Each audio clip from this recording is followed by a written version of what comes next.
Hallo, herzlich willkommen zur dritten Sitzung vom Corona-Ausschuss. Wir haben heute ein ganz spannendes Thema uns vorgenommen, und zwar wir beschäftigen uns mit Italien.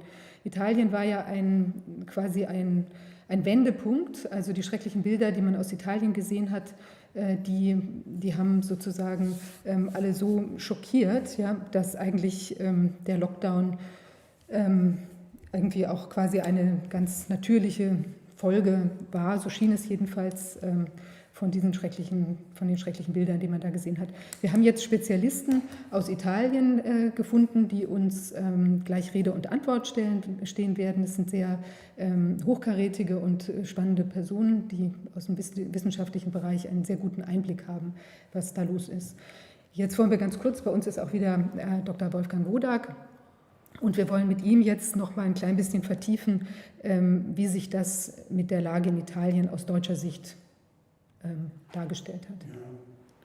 Also als es anfing, Anfang des Jahres, so die ersten Berichte kamen über diese angeblich neue Krankheit, da haben wir uns ganz auf China konzentriert und haben dort beobachtet, was da passiert und haben immer eigentlich gewartet, dass sich das in China noch weiter ausbreitet. Aber das ist ja in der Region um Wuhan ziemlich konzentriert geblieben und in den anderen Regionen Chinas hat es völlig andere Verhältnisse gegeben, hat es auch kaum Todesopfer gegeben. Da hat es also erheblich weniger Aufmerksamkeit auch gehabt. Und dann war in China Ende Februar, Anfang März war es in China plötzlich still. Da hörte man nichts mehr von China.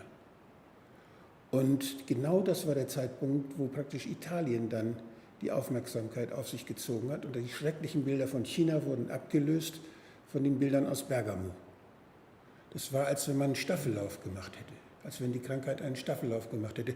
Nur ist es ja so, dass die geht ja nicht von einem Land zum anderen, nur weil Alitalia von Peking nach Madrid fliegt, sondern die Viren, die gehen um die ganze Welt. Und deshalb war das schon ein bisschen außergewöhnlich. Und wir haben uns gefragt natürlich, weshalb jetzt gerade in Italien? Und in Deutschland hätte ja auch schon was sein können, da war aber nichts. Da hat es keiner gemerkt. Und dann kamen eben diese Bilder an, Anfang März war das, da kamen die Bilder aus Bergamo und da kamen dann plötzlich auch gleich Särge und da waren schlimme Verhältnisse, war Panik. Und in der ersten Märzwoche, so war das, glaube ich, da war das Lockdown in Italien dann gleich. Da war gleich dann auch die staatlichen Maßnahmen griffen da.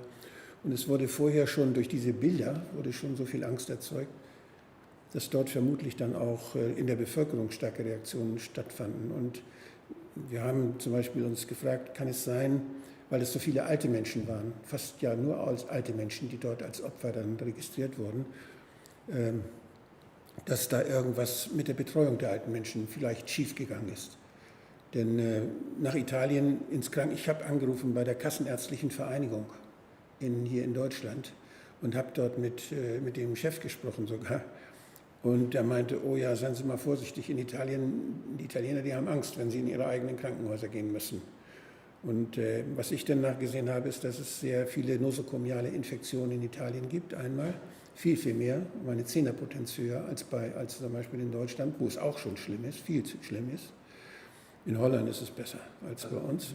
Für die Zuschauer, die nicht wissen, was nosokomiale Infektionen sind? Ja, im Krankenhaus erworbene Infektionen. Man spricht, also wenn es jetzt um Pneumonien gibt, es gibt ambulant erworbene Pneumonien, die kommen dann mit der Pneumonie ins Krankenhaus. Es gibt Leute, die kommen ins Krankenhaus aus irgendeinem Grund und kriegen dann da ihre Pneumonie oder ihre andere Entzündung.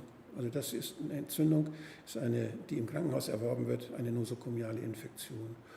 Und das ist bekannt, dass Italien dort sehr, sehr schlecht dasteht. Das ist schlecht, also am ungünstigsten, auch mit Spanien übrigens, am ungünstigsten in Europa. Und deshalb ist es gefährlich, ins Krankenhaus zu kommen. Für jemand, der robust ist nicht so sehr vielleicht, aber für jemand, der dann auch noch geschwächt ist oder der alt ist oder in den dann irgendwelche Schläuche gesteckt werden, Katheter oder der abgesaugt wird oder wo irgendwas manipuliert wird, da werden ja die Keime dann in den Körper hineingetragen und es gibt dann ein zusätzliches Risiko. Hinzu kommt, dass auch die Altersstruktur hier in Italien besonders ist. Italien hat die älteste Bevölkerungsstruktur, hat also das höchste Durchschnittsalter, die meisten alten Menschen. Und was die Pneumonien angeht, also die Lungenentzündung, da sieht man in den Statistiken auch, dass der Großteil, 70-80% der Lungenentzündungen bei alten Menschen auftreten. Früher war das anders. Früher gab es auch bei jungen Menschen viele Lungenentzündungen. Aber das ist vorbei eigentlich in fast allen Ländern. Nur noch in ganz armen Ländern, da ist es immer noch so. Es hat was zu tun mit dem Wohlstand der Bevölkerung, ob es den Menschen gut geht, ob sie gute Wohnungen haben, sich gut ernähren. Und das ist in Italien eben auch so, dass da jetzt, wenn Pneumonie eine Rolle spielt, dann sind es meist bei den alten Menschen. Und das macht sich dann natürlich da bemerkbar. Außerdem ist Norditalien ja die Region Europas, die die größte Luftverschmutzung hat. Das heißt, da kommen ganz viele Faktoren zusammen. Und mir hat es aber nicht gereicht. Mir hat dieses als Erklärung nicht gereicht. Ich war damit nicht zufrieden. Ich meine, dass die Pflegekräfte weglaufen, weil sie nach Hause wollen im Lockdown, bevor es nicht mehr geht. Und dass die alten Menschen vielleicht dadurch alleine blieben, ohne Pflege. Und das ist eine Möglichkeit, aber eine andere Möglichkeit ist auch, und das interessiert mich besonders, welche Medikamente wurden da gegeben? Denn ich habe gehört von Ärzten, dass dort dann auch behandelt wurde, medikamentös, wenn diese alten Menschen ins Krankenhaus kamen. Und ich weiß nicht, welche Behandlung sie bekommen haben. Das heißt, da gibt es keine Daten darüber. Das ist übrigens nicht nur in Italien so, sondern überall auf der Welt werden uns die Testergebnisse gemeldet, werden uns die Kranken gemeldet auch manchmal und die Toten gemeldet. Und dann wird auch nachgeguckt bei den Verstorbenen, woran sie möglicherweise verstorben sind. Da ist in Italien auch noch einiges diskussionswürdig, was da in letzter Zeit veröffentlicht wurde. Aber was nie veröffentlicht wird, was haben die vorher für Medikamente bekommen? Denn wir wissen, dass die Menschen, die in den Krankenhäusern sterben, das ungefähr in Deutschland sind es an die 10%, die an Nebenwirkungen von Medikamenten sterben. Das sind nicht immer nur die Medikamente, die sie im Krankenhaus gekriegt haben, sondern auch die sie vorher genommen haben. Und ich möchte wissen, welche Medikamente wurden dort gegeben, was gab es für Empfehlungen dort von öffentlicher Seite, was soll man geben, waren das die WHO-Empfehlungen, ist man denen blind gefolgt? Oder gab es auch von den Ärzteorganisationen Empfehlungen? Oder haben die Chefärzte gesagt, hier im Krankenhaus wird es so und so gemacht und im anderen Krankenhaus vielleicht anders? Das ist alles, da habe ich keine Daten drüber. Es wäre unheimlich spannend, da ein bisschen was drüber zu erfahren. Denn es gibt keine Medikamente gegen Covid-19, gegen Corona-Infektionen. Da kann man palliativ behandeln. Man kann behandeln, dass die Menschen diese Krankheit gut überstehen, kann sie unterstützen, aber es gibt keine richtige Therapie, die jetzt klinisch ausprobiert und anerkannt wäre, evidenzbasiert, durch kontrollierte, randomisierte Studien dann auch anerkannt und zugelassen. Das gibt es nicht. Der Hintergrund, vor dem wir diese besondere Fragerunde durchführen wollen, ist der, dass, soweit ich weiß, völlig unstreitig ist, dass hier in Deutschland der Kelch sozusagen an uns vorübergegangen ist. Es gibt keine Übersterblichkeit, man kann eher von einer milden Grippewelle sprechen, aber aus Italien und den USA oder London wurden immer wieder Horrormeldungen verbreitet, die dann dazu benutzt wurden, der Bevölkerung zu sagen, guck mal hier, wenn wir jetzt aber nicht aufpassen, dann wird es genauso schlimm wie da. Und das interessiert uns. Was ist da in Italien wirklich los gewesen? Wir werden das auch noch in den USA erfragen und aus anderen Gegenden der Welt. Was ist da wirklich los gewesen? Und weil wir als Nichtmediziner nicht wirklich die richtigen Fragen stellen können, müssen Sie uns dabei helfen. Wir wollen als Juristen wissen, erstens, ist die Situation wirklich in Bergamo so gewesen, wie sie dargestellt wurde? Zweitens, gab es das auch in anderen Teilen des Landes? Und drittens, was ist denn tatsächlich nach Meinung der medizinischen Wissenschaftler, mit denen wir jetzt gleich sprechen, was ist denn tatsächlich in Bergamo der Hintergrund für diese Bilder gewesen? Eine kurze Bemerkung noch. Also es gibt keine Viren, die sich an der Grenze ändern. Das heißt, wenn man in Deutschland mit Corona sich infiziert, in Österreich oder Italien, dann sind das die Viren und dann sind da die Menschen und es gibt gleiche Reaktionen. Also dass in dem einen Land die Menschen an einem Virus sterben und im anderen Land nicht, das ist nicht erklärbar, das gibt es nicht. Von daher muss es an anderen Dingen liegen, die in dem Land anders sind als im anderen Land. Also entweder die Luftverschmutzung, die werden wir gleich abfragen, oder die Behandlungsmethoden, die werden gleich abgefragt werden, oder eben das hohe Alter oder vielleicht sogar noch andere Umstände, die wir vielleicht gleich erfahren werden. Ja, wollen wir loslegen? Ja, wir haben, genau, wir können jetzt mal einschalten oder wie kommen wir dahin, dass die den Ton, genau. Ja, wir haben das Glück, dass wir einen italienischen und Deutsch und Englisch sprechenden Übersetzer haben, sodass wir, wenn wir mit Englisch nicht weiterkommen, mit Italienisch weiterkommen werden und hoffentlich dann am Ende für jeden Zuschauer hier auf Deutsch übersetzt und auf Deutsch verstehbar die Antworten bekommen. Ja, guten Tag, die Ärzte aus Italien, Dr. Luca Speciani und Frau Dr. Lotta Bolgan werden auf Englisch sprechen und im Falle, dass es notwendig ist, werde ich selbstverständlich auf Deutsch übersetzen. Vielen Dank, Herr Zoffi. Bei Ihnen allen ist noch die Kamera ausgeschaltet. Also wir würden Sie natürlich auch sehr gerne alle... Perfekt. Wunderbar. Vielen Dank. So, mit wem fangen wir an? Jetzt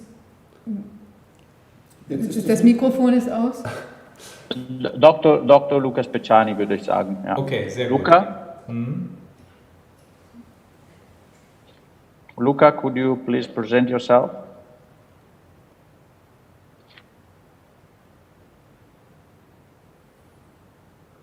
Your microphone needs to get activated. Okay. Perfect. Meine Damen und Herren, das ist live. My name is Luca Speciani. I am an Italian physician. I work in nutrition. I have also a degree in agricultural sciences before becoming physician. And I have a group of physicians that whose name is Signal Medicine Physicians. And we are 900 physicians in all Italy. I'm a member of the board of Rinascimento Italia, the political and cultural movement founded by Fabio Zoffi. And I'm here to help you to understand what you need to understand about the Italian situation. I understood nothing of what you have said before because I don't know German language. I know just Brotwasser and some words. And so I hope that Fabio Zoffi could translate for me something important you have said before. I'm here to help you understand better Italian situation if you want. Yes, Luca, they would like to understand what happened in Italy, especially in cities like Bergamo, where everybody in Germany saw the pictures, and how were patients treated, were they not treated, and what's the reason for the higher numbers of death in Bergamo, for example. Wir sollten Yes. vielleicht kurz erklären, wer er ist. Er ist ein praktizierender Arzt. Er ist außerdem mit einer Gruppe von 900, wenn ich das richtig verstanden habe, weiteren Ärzten verbunden.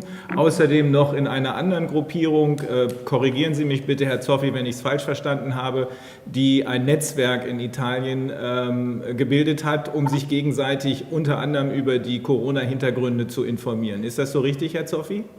Das ist richtig und Dr. Speciani ist der Präsident von einem Ärztenverband von 900 Ärzte quer durch Italien. Ja. Danke.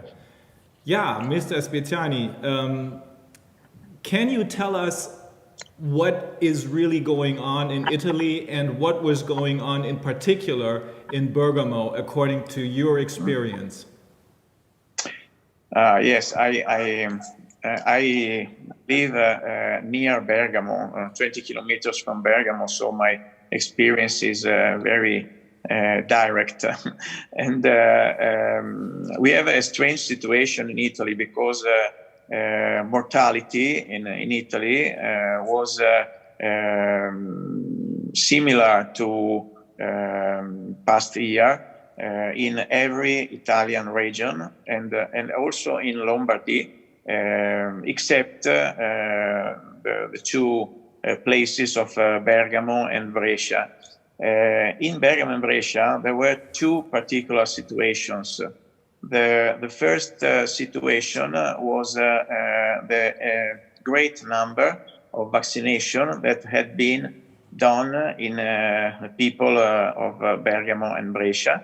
A really great number of anti-flu vaccinations because there was a campaign, a public campaign for vaccination in these two places. And now we have scientific papers that explain that when we got vaccinated for simple flu, we are more prone, more we have more susceptibility to COVID-19. And we have another important factor, that is that the Lombardy region had got a decision to transport people coming out from intensive therapy, the survived ones, people who survived to intensive therapy. They put these people in residence for elderly that were the more susceptible to COVID-19. And so we had something like 7,000 deaths in this residence for elderly for an error of Lombardy region, which gave this suicidal command. And so in Bergamo and Brescia, we had these two motivations: the greater number of vaccinations and the transporting of survived of intensive therapy in residences for elderly. The president of Lombardy region told he did nothing wrong, that he did only what he had to do, and he was no guilty. And he would have done all he had done another time if he had to do. And so I hope that Italian justice can be very hard on this person. But in this moment, he's covered by all the media and mainstream media that give him no guilt for all he has done. And so I think that the problem doesn't exist in Italy, if not in Brescia and Bergamo places. That is my opinion and the opinion of a great number of physicians. Okay. Herr Zoffi, helfen Sie bitte wieder mit. Ich habe das so verstanden, dass in Bergamo der Mediziner, den wir gerade befragen, lebt ja nicht weit davon entfernt, sehr nah sogar, dass in Bergamo zwei Dinge zusammengekommen sind, nämlich zum einen sind massive Grippeimpfungen durchgeführt worden, auch bei den Älteren natürlich, die offenbar, wenn ich das richtig verstehe, gemäß den neueren Studien zu einer erheblichen Anfälligkeit für das Coronavirus geführt haben. Und das Zweite, wenn ich es richtig verstanden habe, ist, dass viele Covid-Erkrankte in die Altenheime verlegt wurden, sodass deshalb dann noch mehr Leute erkrankt sind. Ist das so richtig, Herr Zoffi? Das ist richtig. Und noch eine Information hinzu. Aufgrund dessen haben die Verwandte von den Verstorbenen die Region Lombardei verklagt und die Staatsanwaltschaft ermittelt zurzeit. Und Sie empfinden, as far as I can tell from what you're saying, you believe from a medical perspective that was malpractice, medical malpractice, what they did there. Is that correct?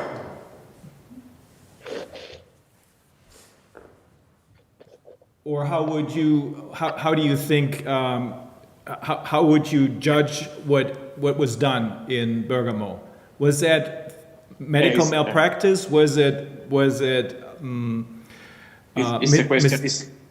if it's a question for me, yeah. Was that a mistake that was done there, or was that according to what should have been done? Lombardy region produced some medical protocols in which there was paracetamol, and the paracetamol is against fever, and fever we know is the first defense against viral and bacterial enemies, and so it was a first error to give paracetamol to have a lower fever, and then they gave antibiotics, and antibiotics were almost unuseful to fight a virus, and so also antibiotics were a protocol, an unuseful protocol, and then they suggested to use some antiviral like ritonavir. It was very expensive, but not so good to. And then they used. They thought.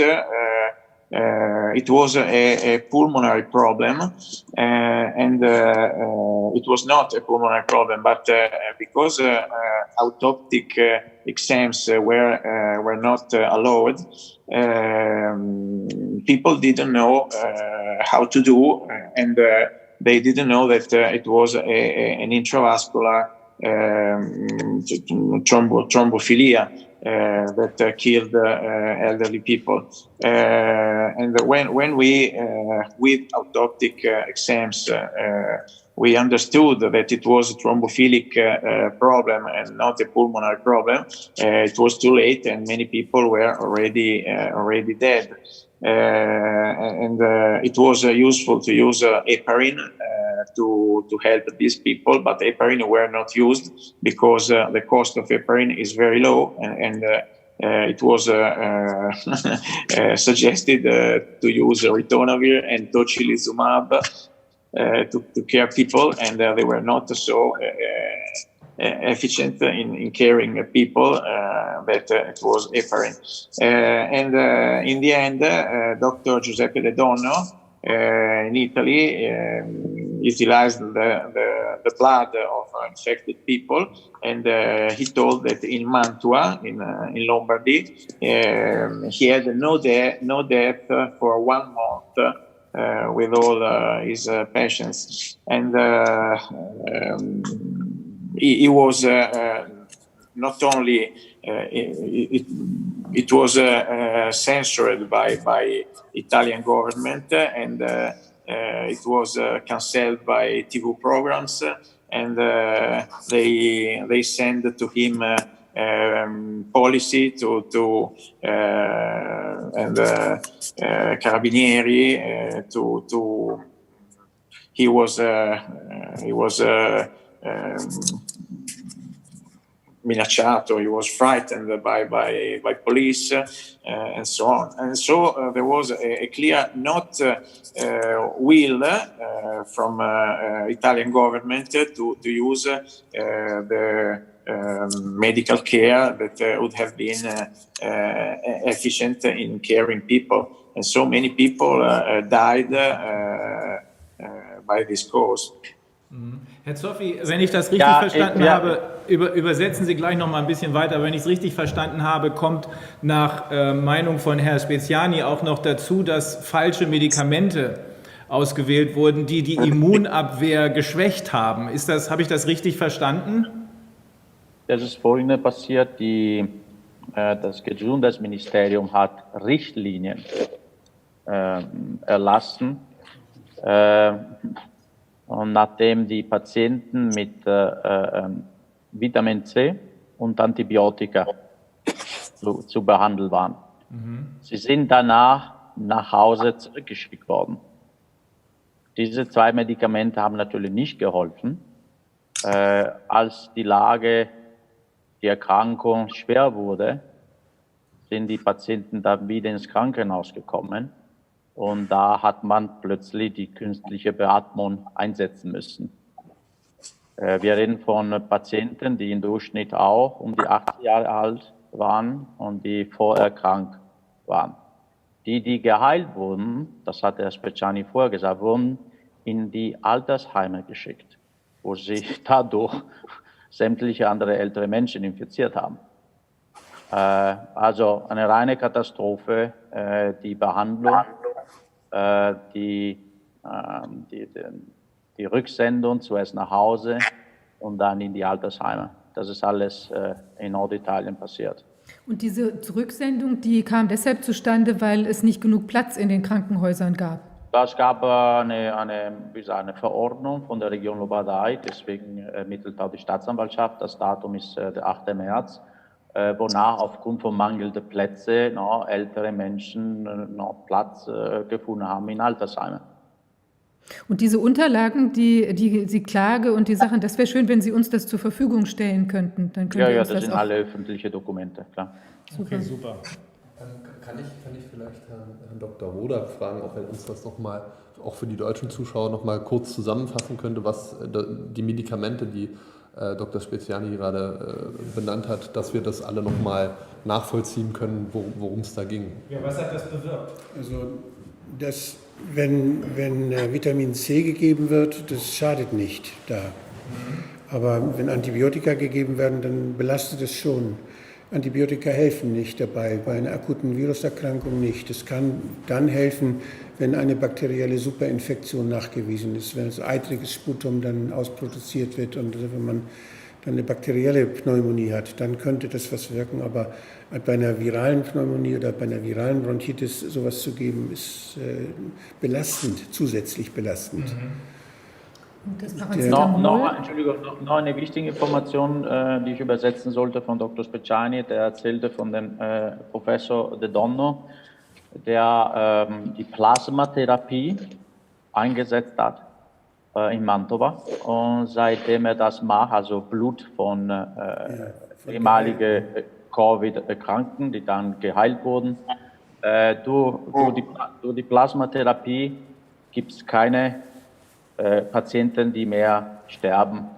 Ein Riesenerfolg, das hat er mehrmals verkündet, auch im Fernsehen, wurde gleich am Tag danach öffentlich attackiert und wurde sogar die Polizei zu ihm geschickt, ohne Grund.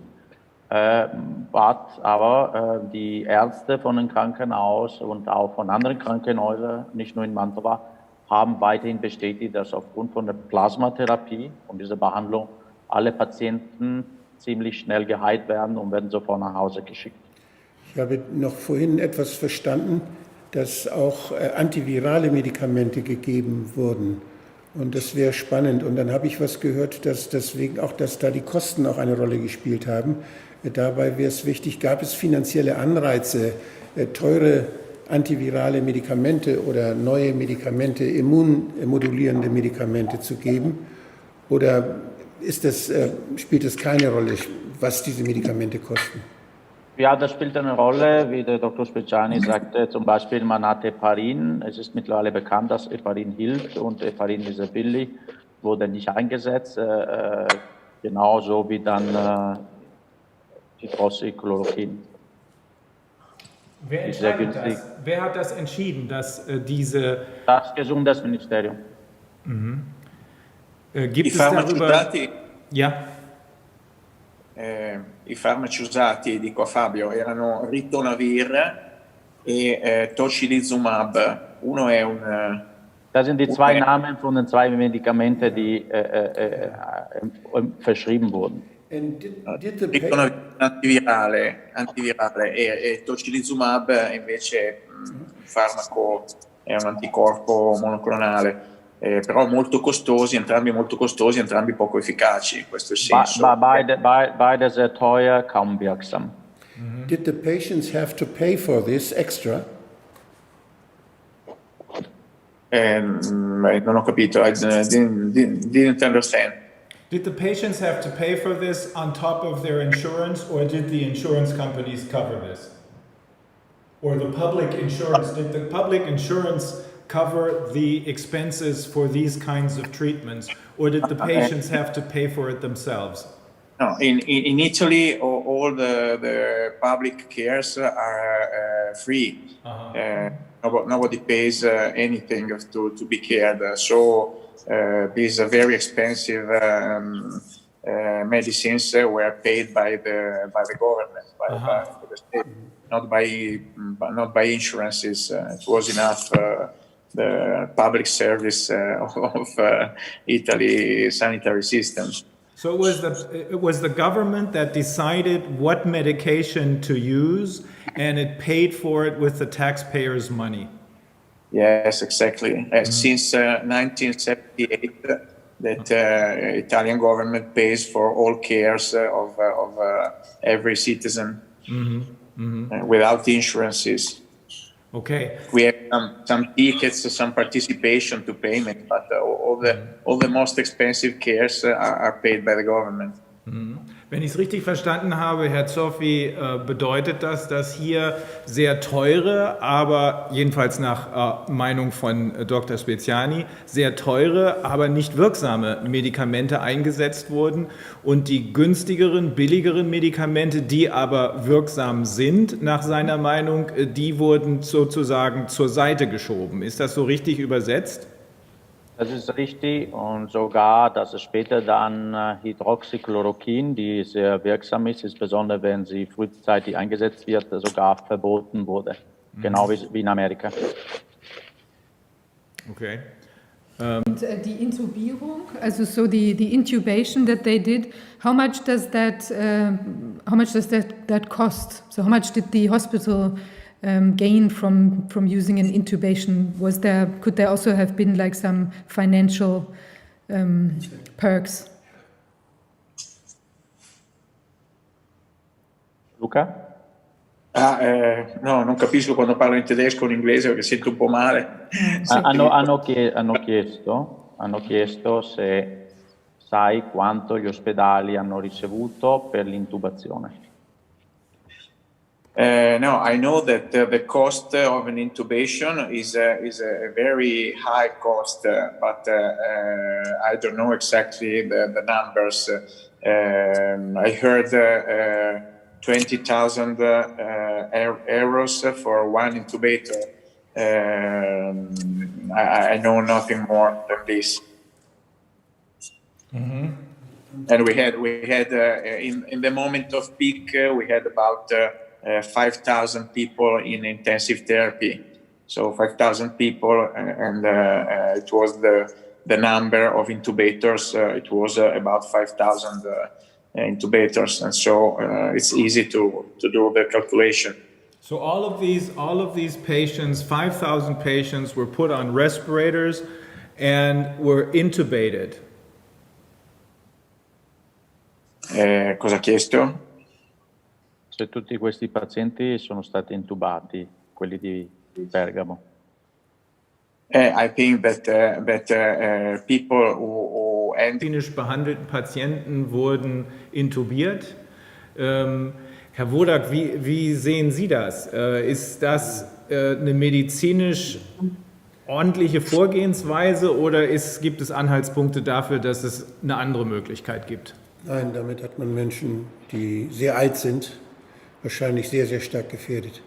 Denn wenn man 80-Jährige intubiert, dann ist die Überlebenschance sehr gering. Und wenn die Intubation und die nosokomialen Infektionen, die natürlich zusätzlich bei der Intubation noch gefährlicher sind, da wird abgesaugt und da wird manipuliert in den Atemwegen. Das heißt, da wird bei der Beatmung das Risiko da, sondern auch das Risiko der Infektion, der zusätzlichen Infektion ist sehr groß. Also ich halte das überhaupt nicht für indiziert. Das war sicherlich eine Fehlbehandlung. Das hat sich ja in anderen Ländern auch gezeigt, dass diese Menschen zu sehr großen Teilen dann auch gestorben sind und dass sie nicht mehr starben, wenn man aufhörte, sie zu intubieren. Herr Zoffi, können Sie das Dr. Speziani noch mal fragen, ob das auch seine Sicht ist, dass das Intubieren zusätzlich gefährlich war für diese überwiegend alten Menschen und dass damit gleichzeitig auch die Gefahr der Infektion mit diesen Krankenhauskeimen vergrößert wurde? Sì, Luca chiedono se anche la tua opinione, come quella del dottor Wodak, che l'intubare abbia aggravato la situazione delle persone e in molti casi abbia condotto alla morte, se anche questa è la tua opinione. Yes, I think so. I think that intubation was in the better situation was of no help. Some situation could aggravate the situation. When you have intravascular disseminated thrombophilia, people goes to die and with or without intubation, I think. And so intubation was a no useful treatment. Also es war nicht nur nicht nützlich, sondern es war auch gefährlich? Correct.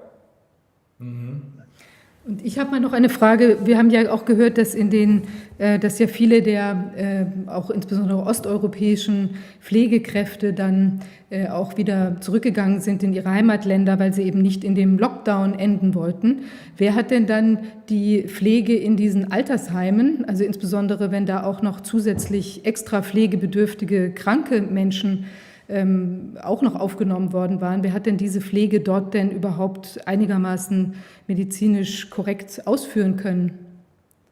Sta chiedendo Luca, dice negli ospizi è risaputo che il personale di assistenza che proveniva soprattutto dai paesi dell'est se n'era andato, quindi chiedono chi si è occupato degli anziani dentro gli ospizi, se lo sai ovviamente. No, sincerely, I don't know. Okay. Ja. Wie ist die Situation jetzt in Italien? Com'è la situazione ora in Italia, Luca? The situation is that we have all the media, all the information is pushing for fear, is pushing to frighten people with some lies. For instance, we have now a situation with 1/3 of population that have already encountered the virus, and this information doesn't pass. And when we have one person with the symptoms COVID-like, we have to test all people in the same working place, in the same school, in the same place, and when we find some people positive to test, we cry of focolaio di contagiati. That means a group of contagion, and all are frightened, all are put in quarantine, and the news in TV cry about new contagion, when we have 9-10 deaths every day with COVID, but probably not for COVID. And so the situation is very difficult because we think that Italian government wants to have a new lockdown probably in autumn with this trick of focolaio di contagiati, with a group of contagion, and school will be newly closed, and all similar actions. So we want to fight against these ideas, and we want to regain our freedom. We want to have again our constitutional rights, and we want to push away this corrupted government that makes the interests of pharma industry and not the interest of citizens. Herr Zoffi, ich versuche es nochmal. Also, in Italien gibt es offenbar, so sieht es jedenfalls Dr. Speziani, eine Angstkampagne, damit die Bevölkerung weiterhin das tut, was ihr gesagt wird. Ich hoffe, ich habe es richtig verstanden. Dem stehen aber keine entsprechenden Zahlen gegenüber. Man sucht jetzt verzweifelt nach irgendwelchen Infektionsherden. Wenn ich das richtig verstanden habe, ähnlich wie hier in Deutschland, in Berlin, in einem Wohnheim oder in Göttingen in einem Wohnheim oder eben in einem Schlachthof. Aber nach Meinung von Dr. Speziani gibt es für diese Panik keinen Grund, sondern vielmehr tun sich immer mehr Leute zusammen, ich hoffe, ich habe es richtig verstanden, die der Meinung sind, dass sie von der Regierung falsch informiert werden und das bekämpfen wollen, um ihre Rechte zurückzubekommen. Ist das so zutreffend? Ist alles richtig. Darüber hinaus sind die Krankenhäuser leer. Professor Zangrillo von San Raffaele in Mailand und viele andere Top-Professoren und Ärzte aus verschiedenen Krankenhäusern haben alles bestätigt, dass der Virus hat sich de facto ausgelöscht, also die virale Kraft ist weg. Und auch neulich ist es wieder im Fernsehen gegangen, hat gesagt, Italiener, geh raus, genieß das Leben, geht zurück zur Normalität, wird weiterhin angegriffen, aber der hat gesagt, sorry, wir sind Wissenschaftler, wir haben das beobachtet, wir haben Beweise, jeder kann das überprüfen, also es gibt keine Gefahr mehr und trotzdem wird durch die Pressekampagne weiterhin Angst eingejagt aufgrund der Tatsache, dass immer wieder ein paar Menschen positiv getestet werden. Es ist auch mittlerweile bekannt, dass die Tests mittlerweile eine so hohe Anzahl von falschen Positiven hergibt, aufgrund auch von dieser niedrigen viralen Kraft. Und trotzdem wird das in den Medien erzählt, als ob das eine große Gefahr für die Bevölkerung wäre. Und werden weiterhin Sondermaßnahmen erlassen. Vielleicht können wir jetzt nochmal die Ärztin, die Sie für uns auch mitgebracht haben. Ich würde gerne noch eine Frage an Dr. Speziani stellen. Dr. Speziani, you represent or you collaborate with 900 physicians in Italy. And you must have a huge number of facts that pertain to the corona crisis and to how it affected the population. Are there any figures, any numbers about what kind of damage, as far as the healthcare is concerned, was really done to the population? How many people really got sick and how many people really died of and not just with COVID-19. Do you know that?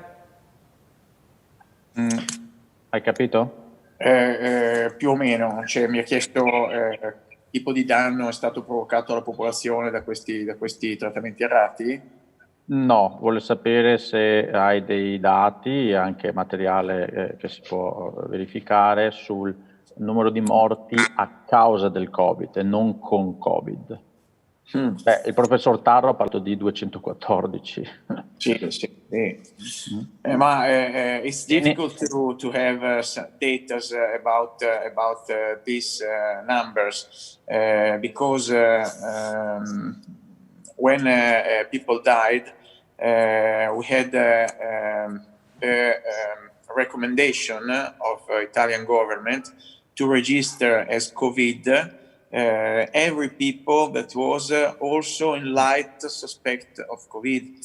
And so there was a dead for stroke, and he was positive to the test, to the COVID test after death, and he was registered as COVID.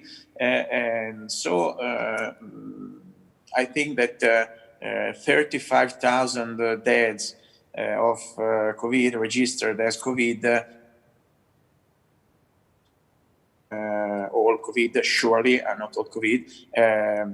Italian government told that he had to wait for the single registrations of a legal physician, but there is another fact that for the funeral there were 300 euros of contribution of the state, of the government, if the death was for COVID. And so many people were registered as COVID death and they were not. Professor Tarro, as Fabio said now, Professor Tarro is a famous Italian virologist, not aligned with the government. We have no way to demonstrate that the number, the exact number is one or the other. We have a great suspect that the numbers were very lower than the mainstream told us.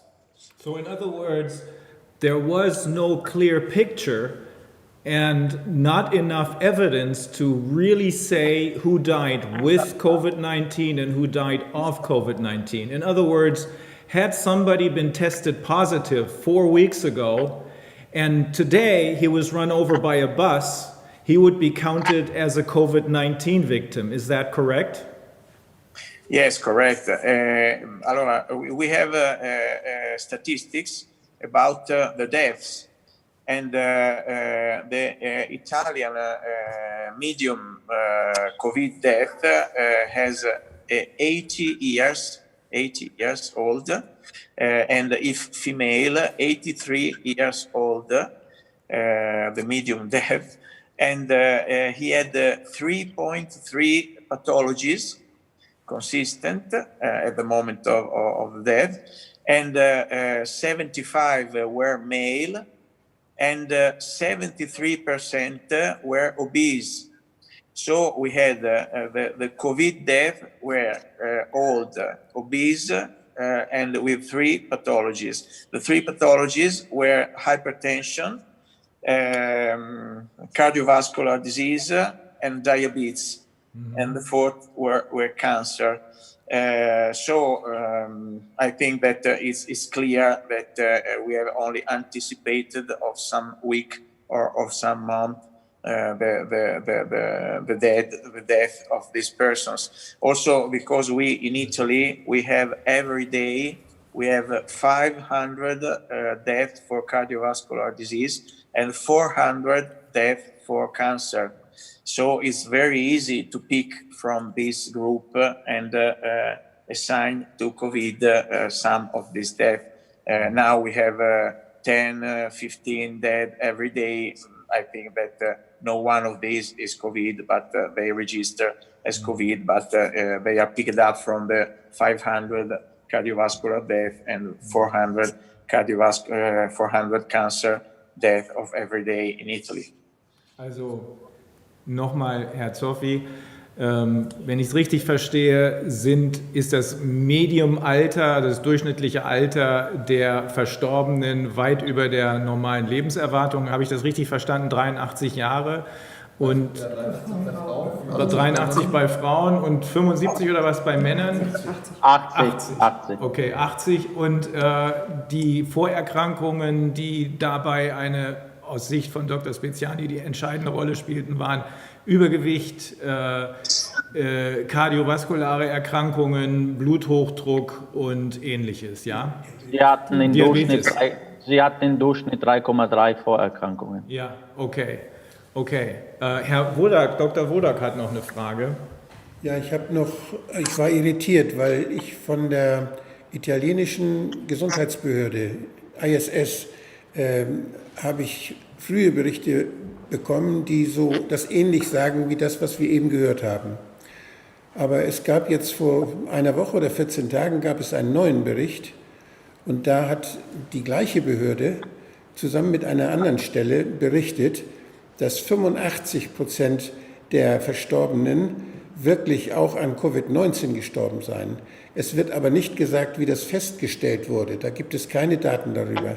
Haben Sie eine Möglichkeit herauszufinden, wo man diese Daten bekommen könnte, wie es zu dieser Kehrtwende in der Interpretation kam?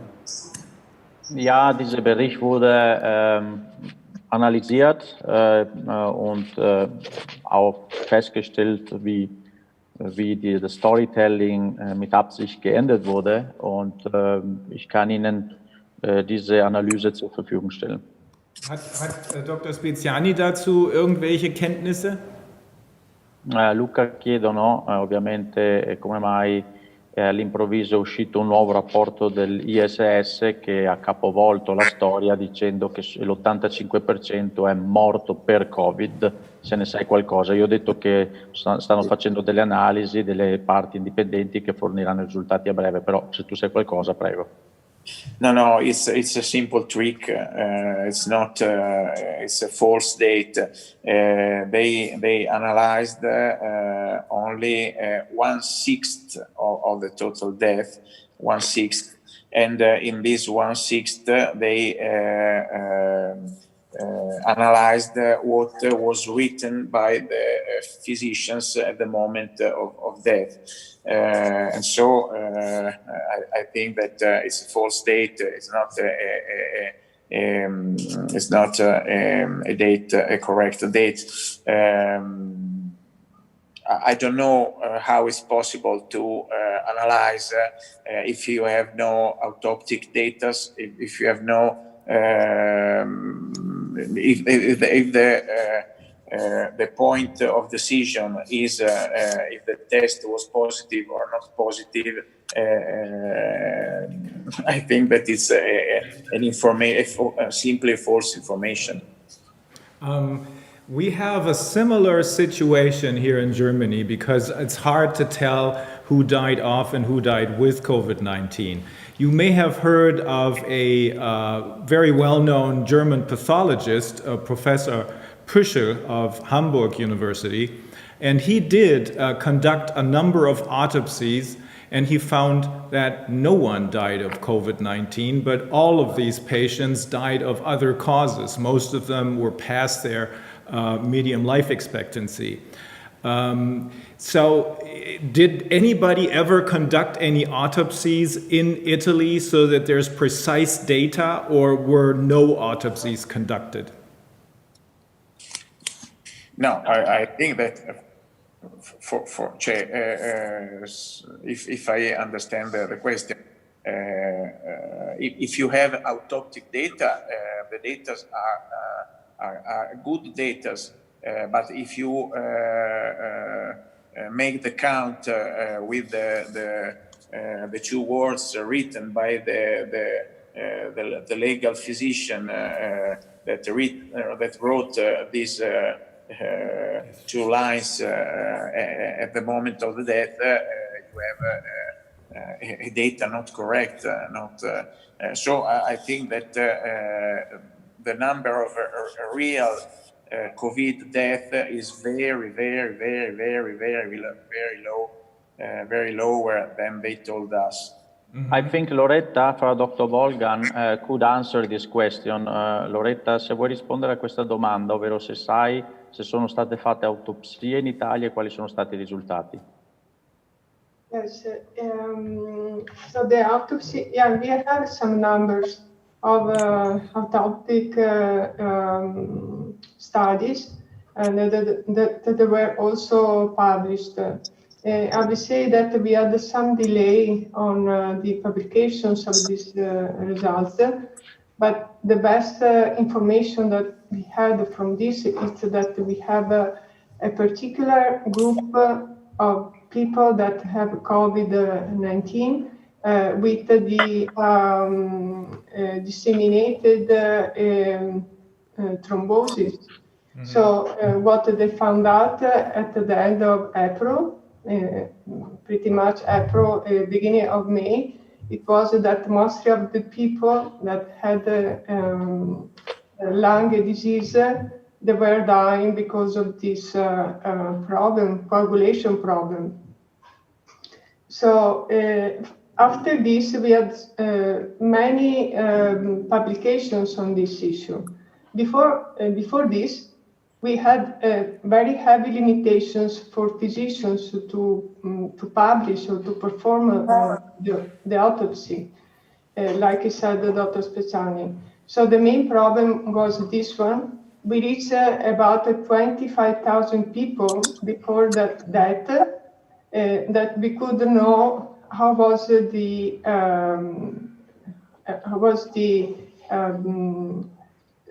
disease, the real disease that was causing the death. So we say we don't really have the right numbers so far of how many people died because of COVID and how many people died just because of the positive RT-PCR testing. So I think that this is what we can do, and I think they are already analyzing some epidemiologists from Italy. They are analyzing the numbers of people that died because of other diseases last year or the previous seasons for heart attack or because of cardiovascular diseases, for cancer, for any kind of disease. What we were going to expect this year, and they were counted as COVID-19 deaths. So if we do this comparison, then maybe we can know exactly much better, I would say, much better how many people really died because of this disease. But from what I know so far, I didn't see too much yet. I think that the comparison between the expected and what we had this year, it should be done soon. I hope it should be done soon. So we can give you better this kind of answer. Herr Zoff, wie können Sie uns da nochmal helfen? Also Dr. Speziani sagte, dass er nicht glaubt, dass die Zahlen richtig sind, sondern dass nur ein Bruchteil, ein sehr, sehr, sehr kleiner Bruchteil der angegebenen Zahlen überhaupt was mit Covid-19 zu tun haben. Und die Kollegin hier sagt, es fehlt einfach an nachprüfbaren Zahlen. Ist das so korrekt oder können Sie es noch ergänzen? Das ist richtig. Sie hat aber darüber hinaus auch gesagt, dass man hat auch einige Autopsien gemacht und festgestellt, dass die Patienten nicht an Lungenentzündung verstorben wurden. Das ist mittlerweile bekannt. Und dann hat sie gesagt, dass einige Epidemiologen daran arbeiten und vergleichen die Zahlen vom Vorjahr mit den Zahlen von diesem Jahr an den verschiedenen Krankheiten. Und heute kann ich nur ergänzend sagen, steht schon fest, dass eine ähnliche Situation wie in Deutschland, dass plötzlich sämtliche Menschen, die letztes Jahr verstorben sind an Lungenentzündung, Grippe und so weiter, sind einfach verschwunden. Aus der Statistik. Und also die Grippe ist quasi in Italien auch nicht mehr existent oder ist wie hat sich das mit der Grippe entwickelt? Ähnliche Situation wie in Deutschland. Zurzeit haben wir Sommergrippe, Rhinoviren. Ja, haben Sie da noch eine ergänzende Frage oder zu der Sommergrippe beispielsweise? Nein, gibt es in Italien ein Sentinel? Das heißt, dass man immer die gleichen Krankenhäuser registriert, wie viel akute ambulant erworbene Atemwegserkrankungen dort behandelt werden. Das Robert-Koch-Institut macht so etwas und guckt dann auch nach den Krankheitserregern. Gibt es so ein Sentinel in Italien oder wird es gefordert, dass man vergleichen kann, wie viel Pneumonien mit welchen Erregern im vorigen Jahr waren und wie viel in diesem Jahr waren, oder dass man also im Verlauf sehen kann, was da besonders ist bei den Diagnosen? Loretta chiede, credo, se ci sono negli ospedali italiani, se vengono raccolti degli indicatori che dicono, per esempio, le pneumonie da che tipo di virus vengono causate, se ci sono dei dati, delle statistiche che danno le diverse infezioni, credo, per tipologia di virus. Yeah, we have a big lack of we say not lack, we say big missing of data. Big missing of data about this because we needed to do the sequencing of the we normally take from the PCR, RT-PCR testing. This one should be tested also for sequencing. When we do sequencing, then we know also if there are co-infections. So actually, we didn't do too many sequencing on these samples. In particular, you see, normally we do just the upper way testing. And this is not really complete testing, because we should also from bronchoalveolar levels, and we should also from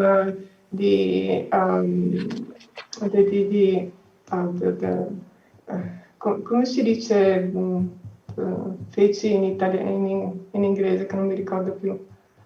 Stuhl, in German, Stuhl. Yeah, Stuhl, yeah. so we didn't do any testing on this. I think what is really missing is a complete testing from all the samples, and so we can define much better what are the transmissions of the way of transmissions for this kind of virus.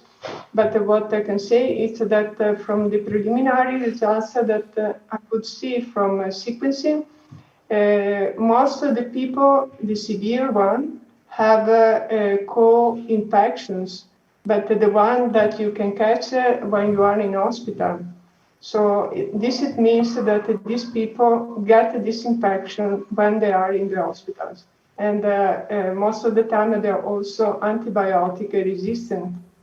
So this makes useful to treat the patients with antibiotics, for sure, because we need to we need to resolve also the co-infection. And this makes much worse the disease when there is the co-infection.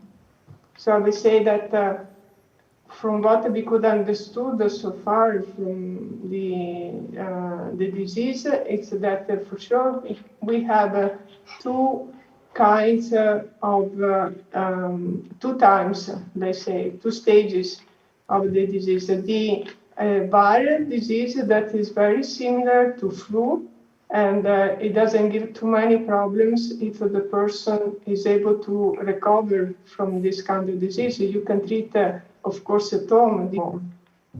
And when we get the complication, this is the main problem that we had here in Italy, how to take care of the complication. How Luca Speciani said, first problem that we caused, it was to put the people with complications in the hospital with all the other patients. So it was really necessary to take them off from the civil hospitals and to have dedicated spaces from them. So you could isolate them better and to take care of them better. And this wasn't done until very late. So we activated too late for this thing.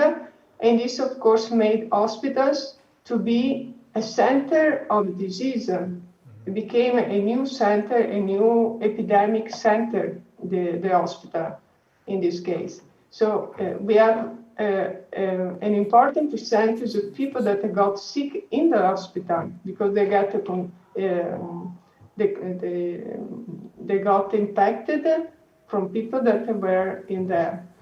So from this one, the other mistake that we did, very important, was to take care of the people too late. So most of the people went in the hospital when it was too late. So the intubation, is true that it was, let's say, medical treatment that was not proper for most of the patients, but you needed to think that if a person arrived to the hospital when is at the last stage, the physician don't have any other possibility to do the intubation, because the amount of oxygen that goes in the blood is very, very low. So when I talked to them, they said, well, if we have a terminal patient, sometimes we don't have any other possibility. Okay. So when it was better understood the dynamic of the disease, then people start to go to the hospital much before, and it was possible to treat them much better. So we say that pianification, how to treat people, now we can do. This we can do right now. And but we understood all these things very late. Too many people died because of this. So I will say that right now we are in a position that we are able don't do the same mistakes anymore. Okay.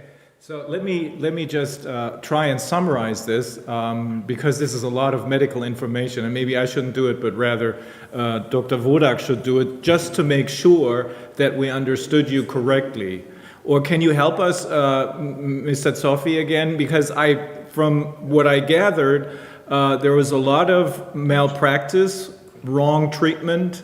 You put the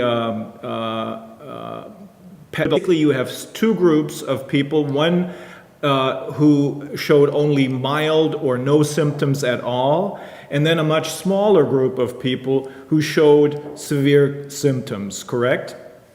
Yeah, we don't have the people that got severe symptoms. Actually, they are not exceeding from what we had from last year of the regular flu. That's something that is very important to say.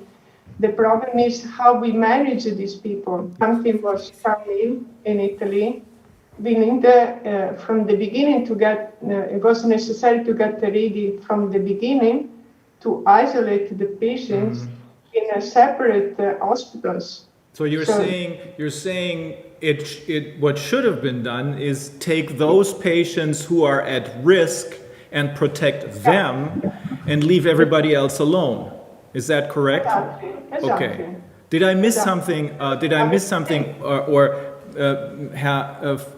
Zoffi, können Sie uns noch mal helfen? Ich habe hier bestimmt was übersehen. But I think that this is something that we can really question, because you see, in a case of a disease like this one, it's more,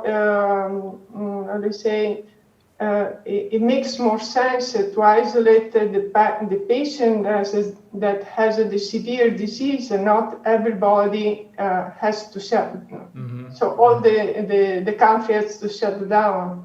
Doesn't make any sense.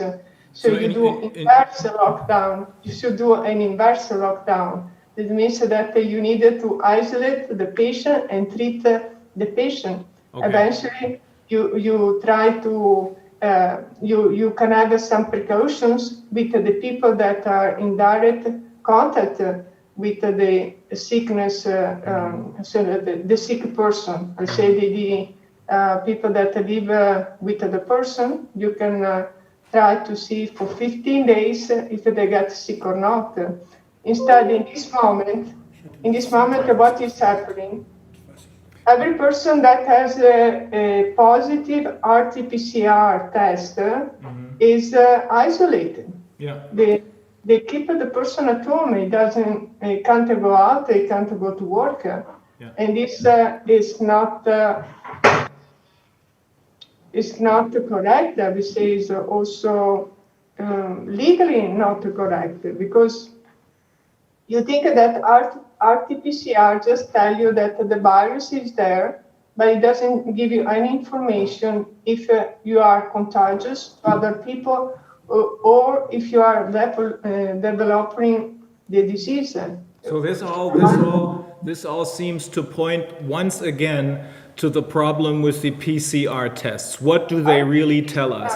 Okay, let me quickly, because this is a lot of information, let me quickly ask Mr. Zoffi for help. Herr Zoffi, ich habe hier garantiert was übersehen, aber wenn ich es richtig verstanden habe, ist es so, dass auch sie der Auffassung ist, dass hier eine Überreaktion erfolgt ist. Man hätte die gefährdeten Teile der Bevölkerung schützen können und das ist nur ein sehr geringer Teil. Und bei allen anderen, darauf hat sie, glaube ich, eben hingewiesen, bedeutet der PCR, der positive Test im Grunde nichts oder bedeutet, dass im schlimmsten Falle milde Symptome sich aufzeigen. Habe ich das so richtig verstanden, Herr Zoffi, oder habe ich da noch groß was übersehen? Sie haben richtig verstanden. Sie hat darüber hinaus gesagt, dass die Hauptinfektionen sind im Krankenhaus erfolgt. Ja, das war das Problem. Und die Frau Dr. Bolgan hat jetzt in 2 Research Paper auch insbesondere das Thema Covid-Test vertieft. Also wenn Sie Fragen haben, haben Sie da eine Fachfrau, die einiges beantworten kann. Oh ja, gerne. Gibt es für die weitere Behandlung oder für das weitere Umgehen mit Covid-19, gibt es einen Plan oder lautet der Plan, so wie ich ihn jetzt von beiden Medizinern verstanden habe, lautet der Plan, bereitet euch auf die zweite Welle vor oder gibt es auch andere Meinungen, die sagen, es gibt keine zweite Welle?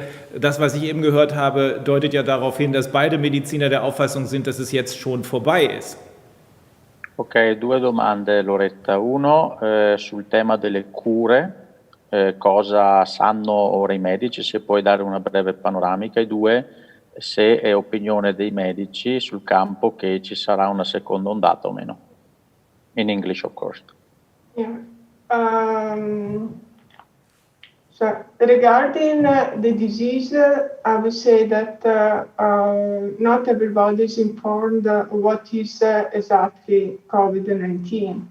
So from what I'm studying, we are still missing a lot of information because not all the studies are done properly to define what is COVID-19. Like I said before, we needed to separate, to distinguish between the viral disease that can be prevented like every other flu from the complication. So complications, it's very important to say that is an enhancement is mediated by antibodies, and that's what we understood so far. So I will say that most of the physicians don't know this thing, and if you don't know this thing, you can't take care properly of the disease. Let's say that we have the hyperimmune antibodies infusion. That is very important because it's the one that is giving the best results to treat the complication.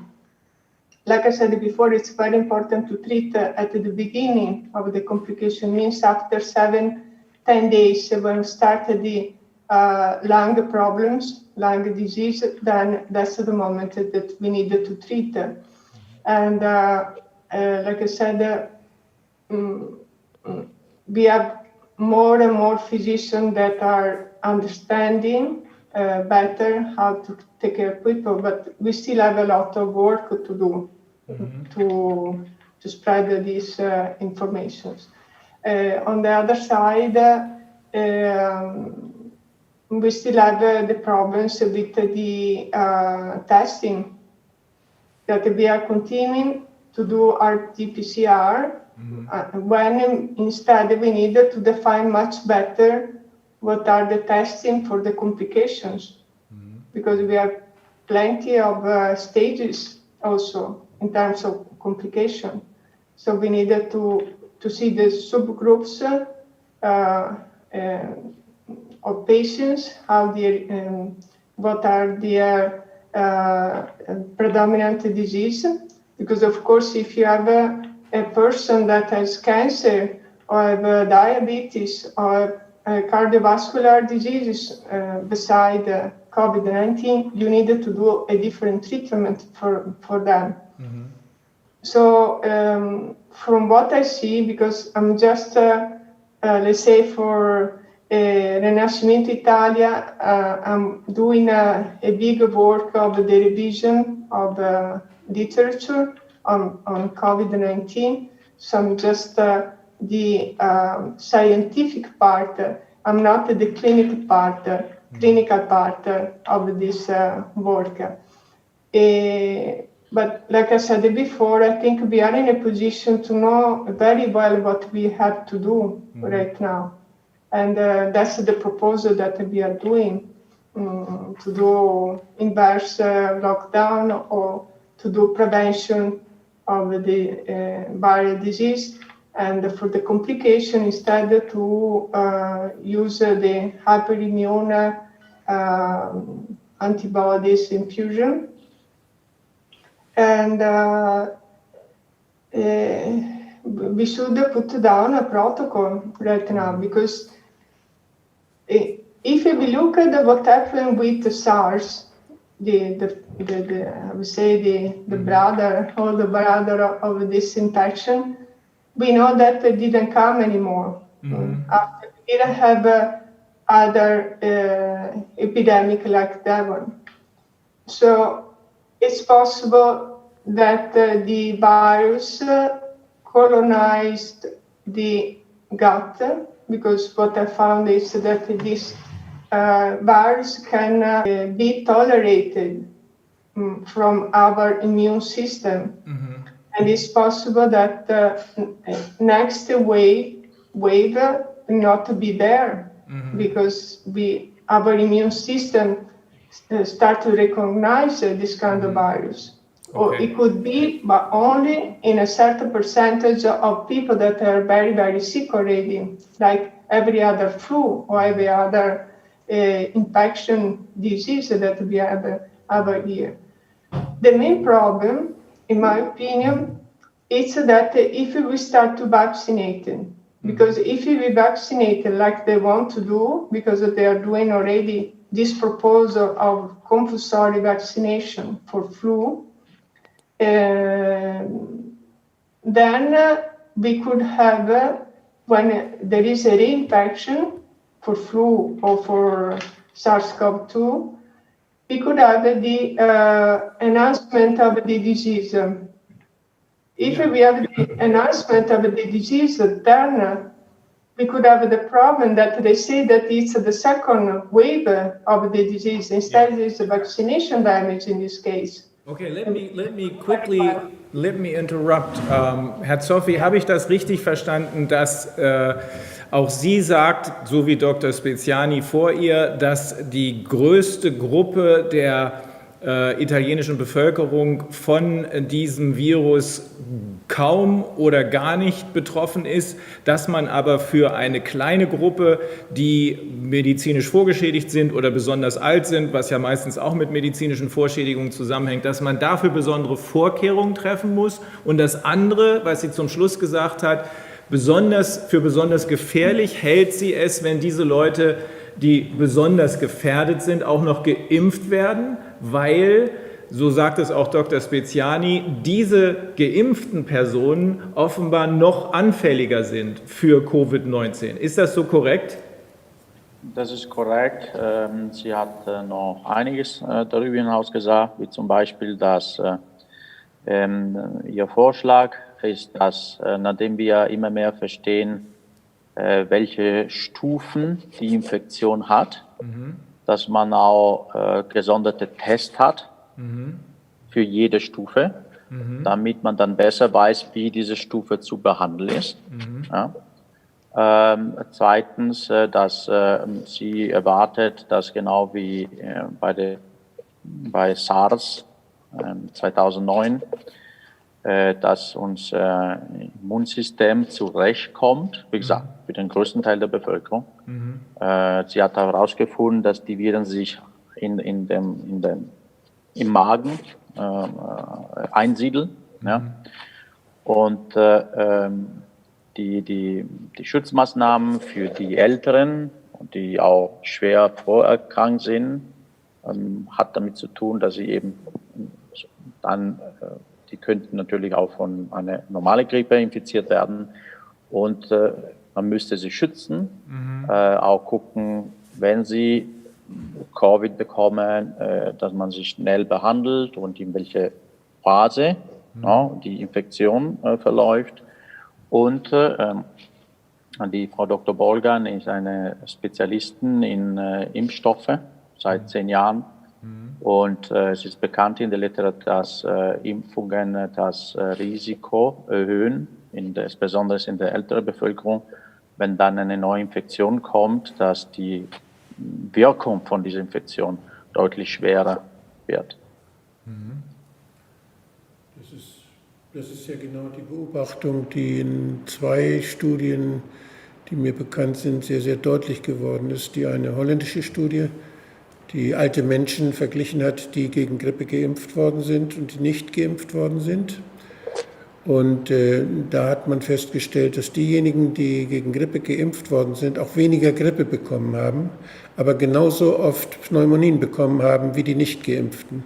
Das heißt, dass andere Erreger sich darüber gefreut haben, dass sie mehr Platz hatten. Und genau das Gleiche sieht man eben auch bei dieser Studie, die es gegeben hat im Pentagon, wo mehrere tausend Angestellte und Soldaten geimpft worden sind, auch junge.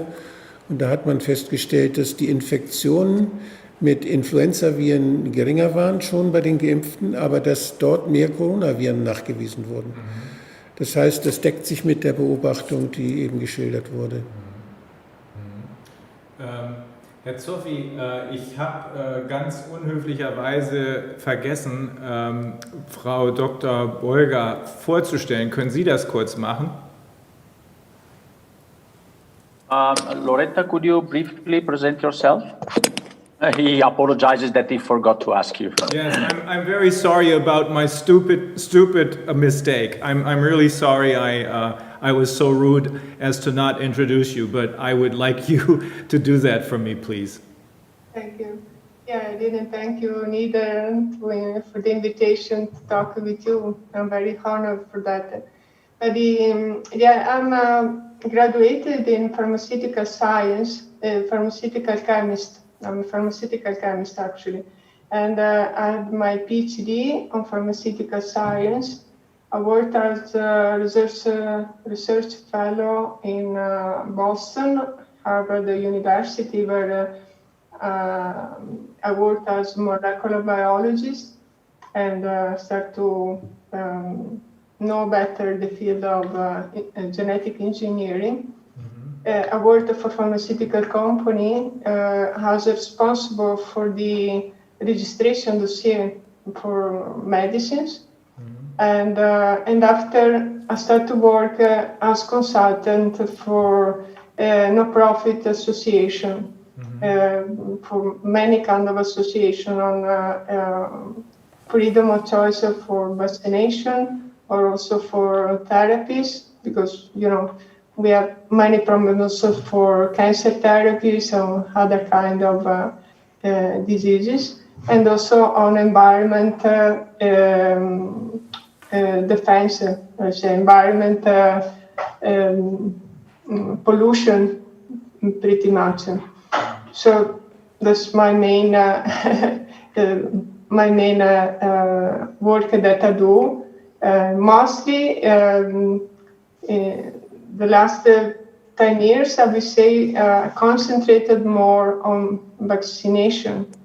So in my region, Veneto region, I collaborate also now with Corvelva, that is an association that is for vaccination freedom of choice. And with Corvelva did the quality investigation of some vaccines that are on the market right now. And that's the reason why I'm more known recently for this, because of the studies that we did on vaccines that are on the market. Actually, you are. I need Mr. Zoffi to help translate us, because some of the things you refer to are very Italian and not known to us. Herr Zoffi, können Sie das kurz zusammenfassen? Sorry.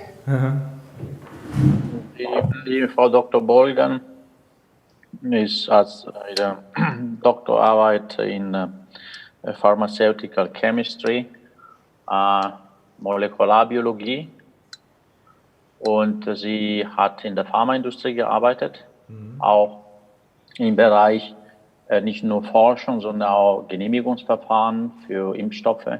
Daher kennt sie sich sehr gut aus und ist seit lange, ich glaube seit fast 20 Jahren als Consultant, Beraterin für Non-Profit-Organisationen, unter anderem Organisationen, die sich mit dem Thema Impfungen beschäftigt, wie Corvelva in Venetien, und hat beispielsweise ist in Italien sehr bekannt, weil sie hat die Impfstoffe, die seit 2017 in Italien eine Verpflichtung sind, 10 Impfungen für alle Kinder, hat sie durch unabhängige Laboren die Impfstoffe analysieren lassen, und das, was sie herausgefunden hat, hat sie in Papiere veröffentlicht, unter anderem auch im Parlament vorgestellt und so weiter.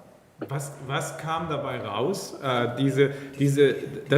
Das sind Pflichtimpfungen für alle Kinder, und das sind 10 Impfstoffe, die da verabreicht werden. Habe ich das so richtig verstanden? Yeah, Loretta, maybe you can quickly explain about the compulsory vaccinations, 10 for all children, what you did find out, just quickly, I guess. Yeah. Sui vaccini, quello che abbiamo trovato nei vaccini. Uno, confermare che sono 10 per tutti i bambini, e cosa avete trovato, brevemente in sintesi. Sì. Sure. Yeah, in Italy we still have the compulsory vaccination from 0 to 16 years old.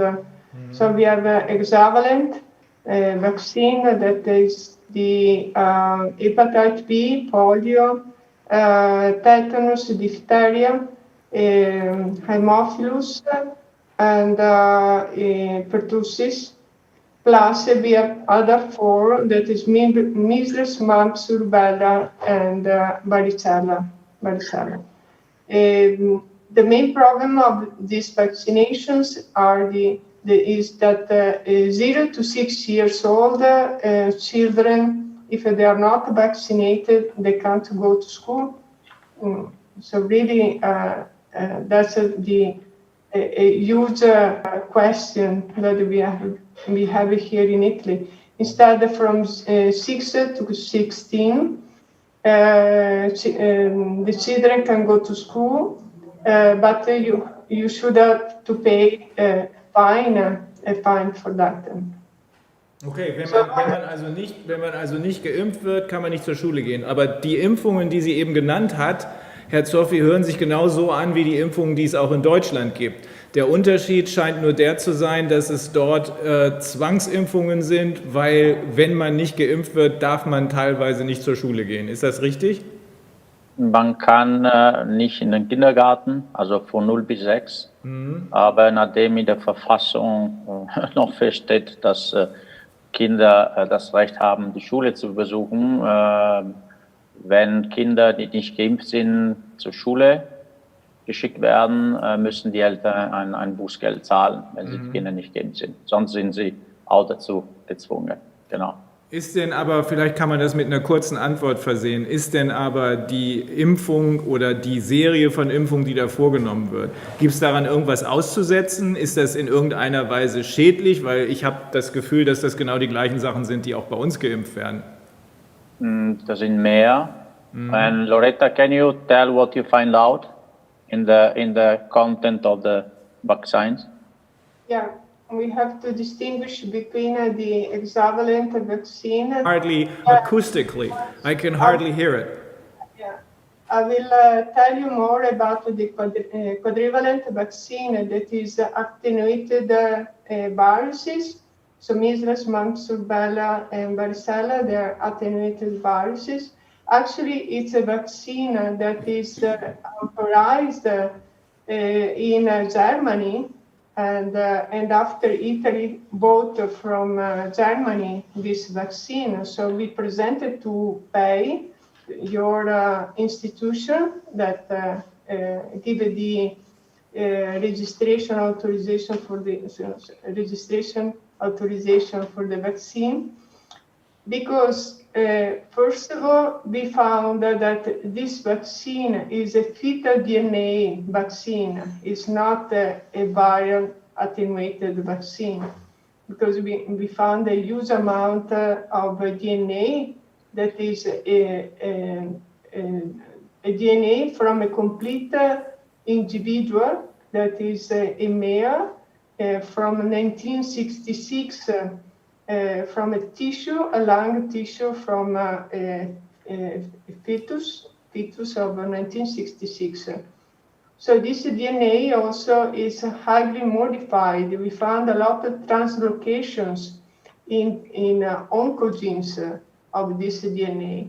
So we brought it to EMA, that is the regulatory agency for Europe. They didn't answer yet about this problem. They said that for them, this kind of contamination is not dangerous for our health, and they don't ask to the producers to purify the vaccine. Mm-hmm. So the vaccine is produced and not purified. This is the main problem with quadrivalent vaccine that people need to know. Also, we found adventitious viruses that are cancerogenic. So we found endogenous retroviruses and also leukemia viruses from animals inside the vaccine.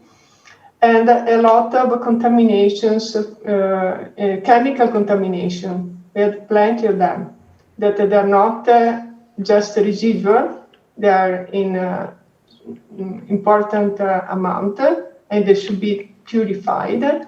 And for this, EMA told us that they don't have any data about the toxicological profile about these contaminations. And all the data that they have is about the oral injection. They don't have any data on the toxicological profile about the injection administration. Okay. Also, hold on, because the sound is so terrible. I do think that Mr. Zoffi knows about this, and he probably understands better than we do. That's why I'm asking him to quickly go ahead and translate that portion of what you just said. Herr Zoffi, Sie kennen das besser schon, weil Sie schon öfter mit ihr gesprochen haben. Es war für uns sehr schwer zu verstehen. Ich habe nur verstanden, dass erhebliche Verunreinigungen bei manchen der Vakzine festgestellt wurden, nämlich unter anderem auch mit krebserregenden Stoffen. Aber Sie haben es besser verstanden. Können Sie es nochmal erklären? Ja, wobei ich würde vorschlagen, dass Sie vielleicht eine gesonderte Session diesbezüglich machen könnten, wenn Sie es wollen. Ja. Auf jeden Fall, man hat einiges herausgefunden. Menschliches DNA, Retroviren, die krebserregend sind, Leukämie verursachen, ja. Chemische Kontaminationen, eine Unmengen. Man hat sogar, das kann ich nur sagen, die Laborwerte sind veröffentlicht worden, Affen-DNA, Ratten-DNA, Amphetamin, Pestiziden und so weiter. In allen Impfstoffen oder gibt es... Oder in fast allen. Und wenn ich das richtig verstanden habe, war das Impfstoff, der aus Deutschland kam, also den Italien aus Deutschland gekauft hat? Die in Deutschland auch im Umlauf sind, ja. Ich habe eine Zusatzfrage. Der Impfstoff, der in der Region um Bergamo gegeben worden ist, da gab es doch diese große Impfkampagne, hatten wir vorhin gehört. Ja.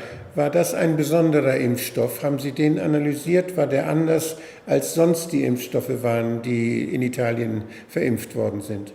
Loretta chiedono se sai quali siano stati i vaccini che sono stati fatti alla popolazione di Bergamo, se ne sai qualcosa. So we know for sure that they did a campaign for flu vaccination and the meningococcal vaccination. Actually, the real brand name of the vaccine, I don't know yet, which is the real name, but we needed to count that the vaccine was given mostly to all the people.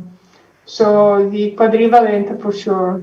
I don't think that they used the one attenuated because it's too dangerous from what I know. So they are adjuvanted vaccine with MF59, that is squalene adjuvant probably. So for sure we have the flu vaccine done for most of all the people. Loretta, the flu vaccine was not alone, it was a quadrivalent, so together with other vaccines, and is this the same you analyzed? No, we didn't analyze any flu vaccine yet. We analyzed infrared Saxa, that is hexavalent for children, Exion, that is the other hexavalent for children, Priorix tetra, the tetravalent that's made in Germany, and the Gardasil 9, that is antipapillomavirus vaccine. That's the 4 that we analyzed completely.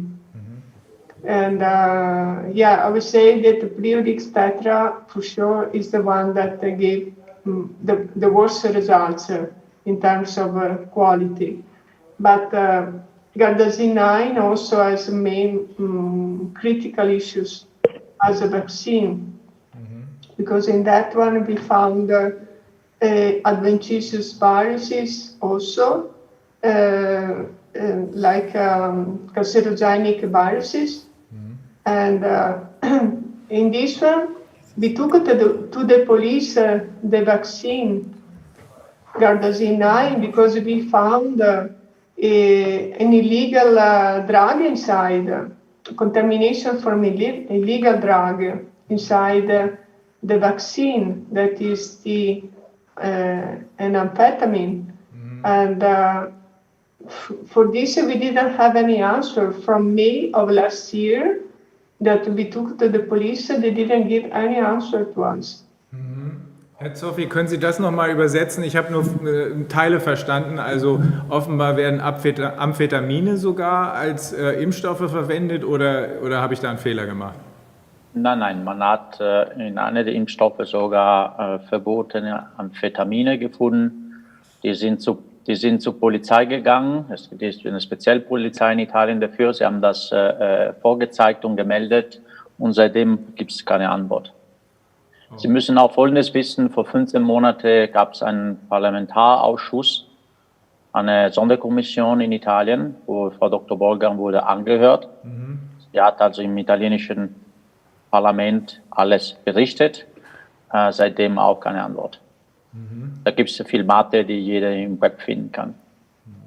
Gut, das ist faszinierend. Das ist natürlich jetzt ein bisschen anderes Thema, was auch sehr spannend ist und was natürlich auch in gewisser Weise unsere Fragen schon mit berührt, weil zum einen die mögliche Zusammenhang, dass eben da ein Platz frei geworden ist für den Coronavirus durch eben die Impfung mit Pneumokokken, was ja hier in Deutschland auch nochmal eine Rolle gespielt hat. Ich meine, dass sich ja auch relativ kurz nachdem das kam, auch vorsorglich manche haben impfen lassen gegen Pneumokokken, wenn mich nicht alles täuscht.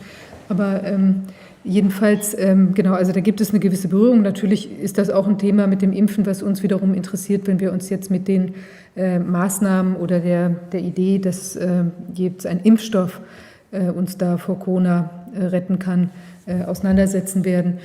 Ja, gibt es... Vielleicht noch kurz dazu. Sie müssen wissen, die Frau Dr. Bolgan hat auch ein Papier veröffentlicht, das auch schon peer-reviewed ist über den neuen Covid-Impfstoff. Oh, also heute wollten wir uns eigentlich auf die spezielle Situation in Italien konzentrieren, weil, wie gesagt, hier die Bilder aus Bergamo für letztlich die zusätzliche Panik oder den zusätzlichen Schrecken gesorgt haben, die dazu geführt haben, dass viele Menschen sagen, oh, hier ist zwar alles ruhig, aber wenn wir uns nicht so verhalten, wie das mit den Maßnahmen vorgesehen wird, dann könnten hier genau die Dinge so schlimm werden wie in Italien. Also das war jedenfalls ein aufschlussreiches Bild, was wir da von beiden Medizinern bekommen haben. Gibt es noch irgendwas Ergänzendes, was wir fragen wollen? Oder? Mich würde interessieren, ob Sie Kontakte mit Madrid haben, ob Sie mit Spanien Kontakte haben, wo ja ähnliche Probleme aufgetaucht sind und auch ziemlich gleichzeitig aufgetaucht sind. Von daher wäre es spannend, das zu hören. Loretta, hai dei contatti a Madrid per sapere se sai qualcosa della situazione spagnola? No, no, Spanish, unfortunately, I don't have any contact that No. who's going the situation there. Und Dr. Speciani musste uns leider schon verlassen. Dass wir vielleicht gerade noch mal einmal auf die Frage zurückkommen, die Herr Dr. Wodak vorhin aufgeworfen hatte, ob es eben eine Art wie dieses Grippesentinel, ob es das in Italien gibt, also ob irgendwie parallel ein regelmäßiges Monitoring, so dass quasi so eine Art kleine repräsentative oder begleitende Studie irgendwie abgelaufen ist an irgendeiner Stelle. Ein Wächtersystem. Hat sie vorher mit Nein beantwortet. Ach so, Nein, okay, alles klar. Ja. Ja, toll, dann war das ja sehr, sehr interessant. Dann würde ich sagen, wir danken Ihnen jetzt erstmal für die vielen Auskünfte und die wichtigen Informationen und denke, werden da auch mit Fragen auf Sie nochmal zurückkommen, auch vielleicht, dass Sie uns Dokumente nochmal zu den angesprochenen Themen dann überlassen können, die wir dann auch wieder den Menschen, die sich hier mit unseren Fragen auch beschäftigen wollen, zur Verfügung stellen können über unsere Webseite. Klar, gern geschehen. Ja, vielen Dank. Vielen Dank. Mille grazie. Mille grazie. Ciao. Sind wir entkoppelt? Ich denke, vielleicht machen wir eine ganz kurze Pause, Ja. wo wir vielleicht auch gerade ein Standbild Ja. dann könnten wir nämlich die Frau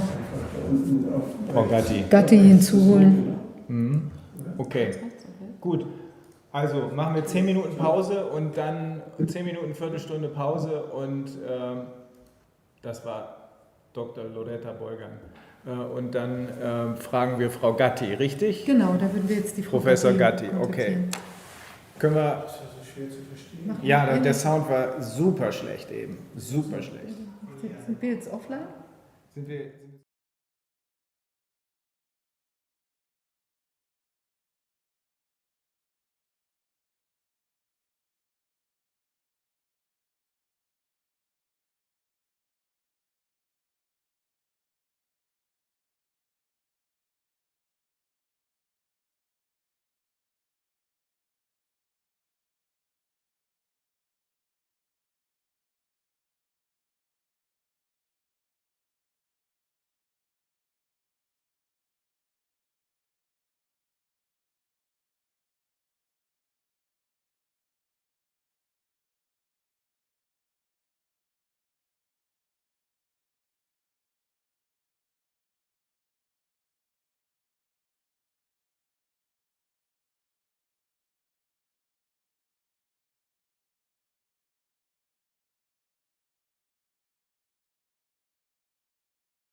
So, ja, wir sind wieder zurück. Es hat ein klein bisschen länger gedauert. Es tut uns leid wegen einer Verbindung, die wir nach Italien aufnehmen mussten. Und jetzt ist aber jedes Echo beseitigt und wir können uns den spannenden Fragen zuwenden, die sich uns stellen. Jetzt im zweiten Teil unserer heutigen Sitzung haben wir Frau Professor Gatti. Sie ist Nanopathologin und wird uns einiges zur Situation in Italien und zu dem, was sie in Bezug auf die Viruslage herausgefunden hat, mitteilen können. Jetzt werde ich Frau Gatti erstmal bitten, dass sie sich uns vorstellt. So, Professor Gatti, could you please introduce yourself to us? Yes, I am Dr. Antonietta Gatti. I am a physicist with a specialization in bioengineering, and I am an expert of nanopathologists. It means pathologies due to micro and nano particles inhaled or injected or ingested. And we can define this pollution inside the human body, inside biopsic samples, and we defined new protocols thanks to European Commission, because I had two important European research projects, and we developed new protocols for this type of investigation, and I use a field emission gun, electron scanning microscope equipped with a energy dispersion spectroscopy, and with this instrumentation we can identify this particle in fluids, in the blood, in tissues affected by cancer, and so on. We identify the morphology dimension, but also chemical composition. And after we are able to trace this pollution in the environment where the patient lived, and so on. I'm not an expert of virology, but in the case of COVID-19, the virus is a very small organic particle. The supposed dimension are 0.12 micron. It means 120 nanometer. So we can identify this particle inside the blood clot, and also we can verify if there was a nano-bio interaction. It means when these organic particles are in the blood circulation, they are not alone. They must interact with all the blood components, but they can interact also with an environmental pollution present inside the blood, inside the organ. And this interaction can give bad reactions, bad biological reactions, and we are able to identify this interaction and understand the mechanism of the virus particle and the blood component, that the knowledge of this mechanism is very important in order to study therapy, in order to study vaccines and everything. Mm-hmm. And now in Italy, I don't know abroad, nobody studied and knows this mechanism of interaction. Mm-hmm. Let me quickly translate that. Also sie ist eine in Italien und auch weltweit sehr bekannte Nanopathologin. Sie verfolgt allerkleinste Partikel, kann deren, auch natürlich das Coronavirus, kann deren Interaktionen mit übrigen Teilen des Körpers feststellen, was natürlich auch wichtig ist für die Frage, wie behandelt man das Ganze. Aber sie ist keine Medizinerin. Das ist Professor Bacco, den wir danach hören werden. Ja, was schließen sich da für Fragen an uns an? I have one question right at the start.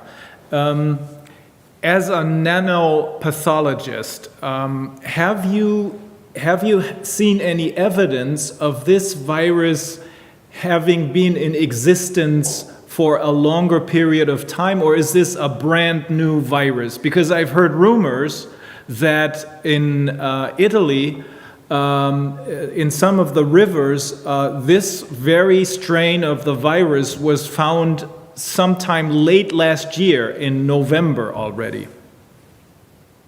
Yes, it is possible that this virus was present also late November. Mm-hmm. But I have only the word of some medical doctors, mm-hmm. friends, mm-hmm. Who said me that their ambulatory was full of persons with pneumonia. Mm-hmm. Yeah, it is possible, but I have no evidence. Mm-hmm.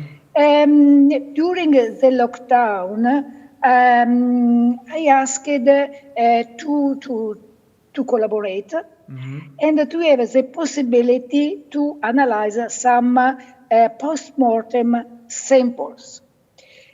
At the time, I talk about late February, March, I had a contact with a director of an histopathology department in the north. He took some body samples, not the brain, mm-hmm. Because when you must obtain brain samples, you must to have a saw to cut the bone, mm-hmm. and probably the dust could pollute also mm-hmm. the operators. Mm-hmm. So I donated a system to the hospital in order to make these autopsies in a safer way for the operator. Mm-hmm. I had this equipment because I worked in nanotoxicology. And when I worked with nanoparticles, I tried to save myself from inhalation of engineered nanoparticles, and I use this equipment. Mm-hmm.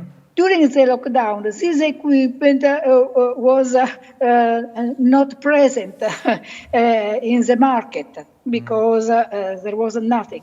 So I donated this equipment. They used after I found money to make this specific research on the post-mortem samples, especially the thrombus. Mm-hmm. In fact, the histopathologist told me that during the autopsies, he saw many clots inside the heart in many different districts of the body. So we donated money to the hospital and a personal research project called Nano COVID-19. The same project was presented to the European Commission during an hackathon. It was a marathon of scientists, online marathon. Mm-hmm. But the project was not accepted by the European Commission, also because many projects were presented, more than 20,000. So it was. Wait 1 second, so that I can bestimmte Operationsmöglichkeiten gespendet, um Nanopartikel in diesen Covid-19-Patienten zu finden. Und hat dieses Projekt auch der EU-Kommission vorgestellt. Die wollten das aber, so wie sie sagt, weil sie um die 20.000 Projekte sich in diesem Zusammenhang ansehen oder anhören müssen, erstmal nicht haben. Also hat sie es offenbar alleine gemacht. Okay, go ahead, please. Yes, so we donated money and a research project.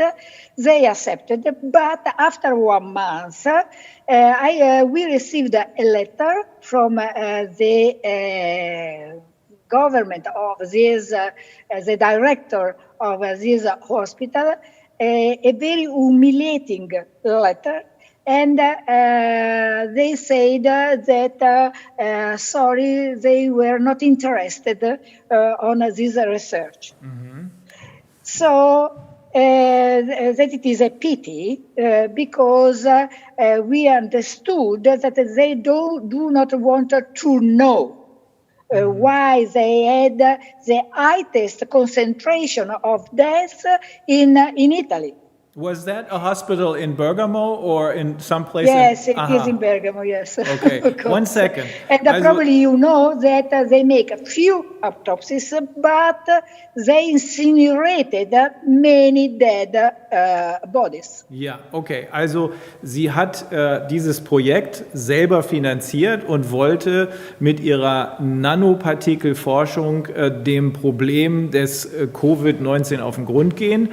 Das Krankenhaus, an das sie sich gewendet hat, wo sie auch das Geld gespendet hat, wollte aber offenbar nicht so genau wissen, woran die Leute tatsächlich gestorben sind. So the hospital was not really interested in finding out what these people died from. No. Oh. No, I offered to verify if there were cofactors of lethality. Mm-hmm. Because this very large amount of death is abnormal. Mm-hmm. So there is another explanation. And I think that one part of the truth is inside these samples.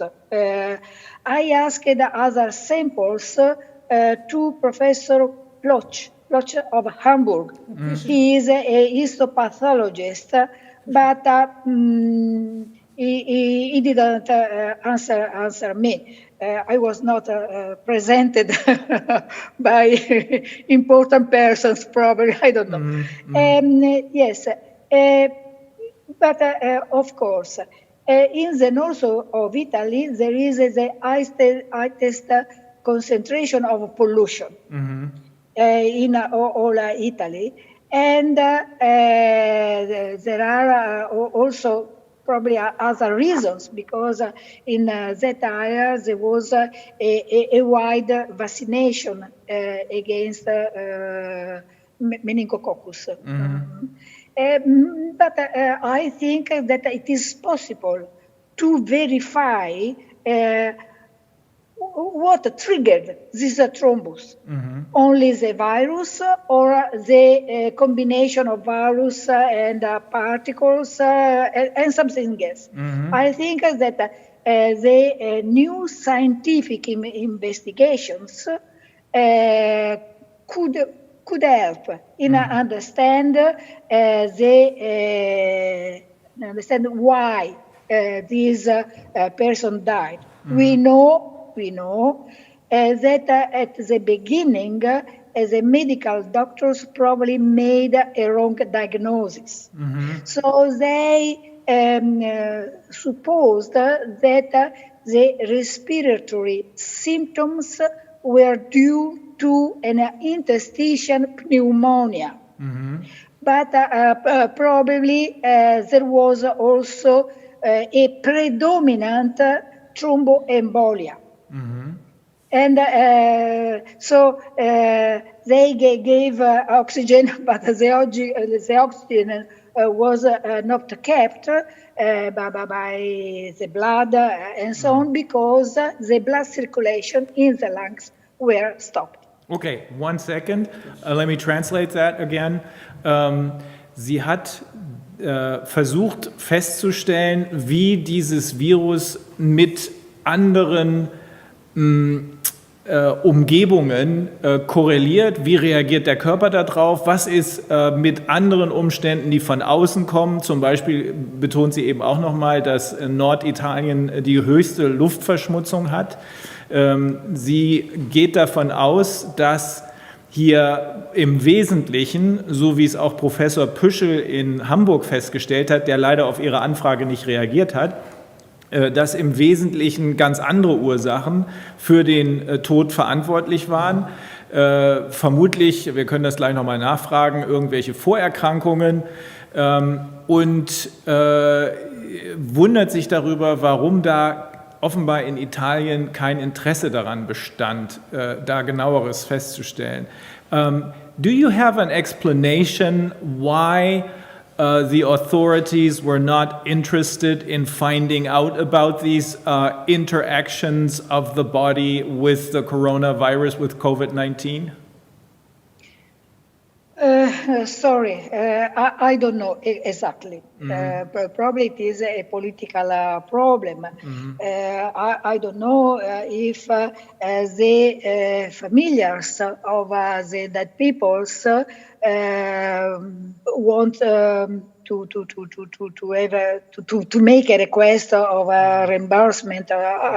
They wanted to make legal activities against this behavior. The incineration of a body without the consensus of the familiars, of the parents, is incredible.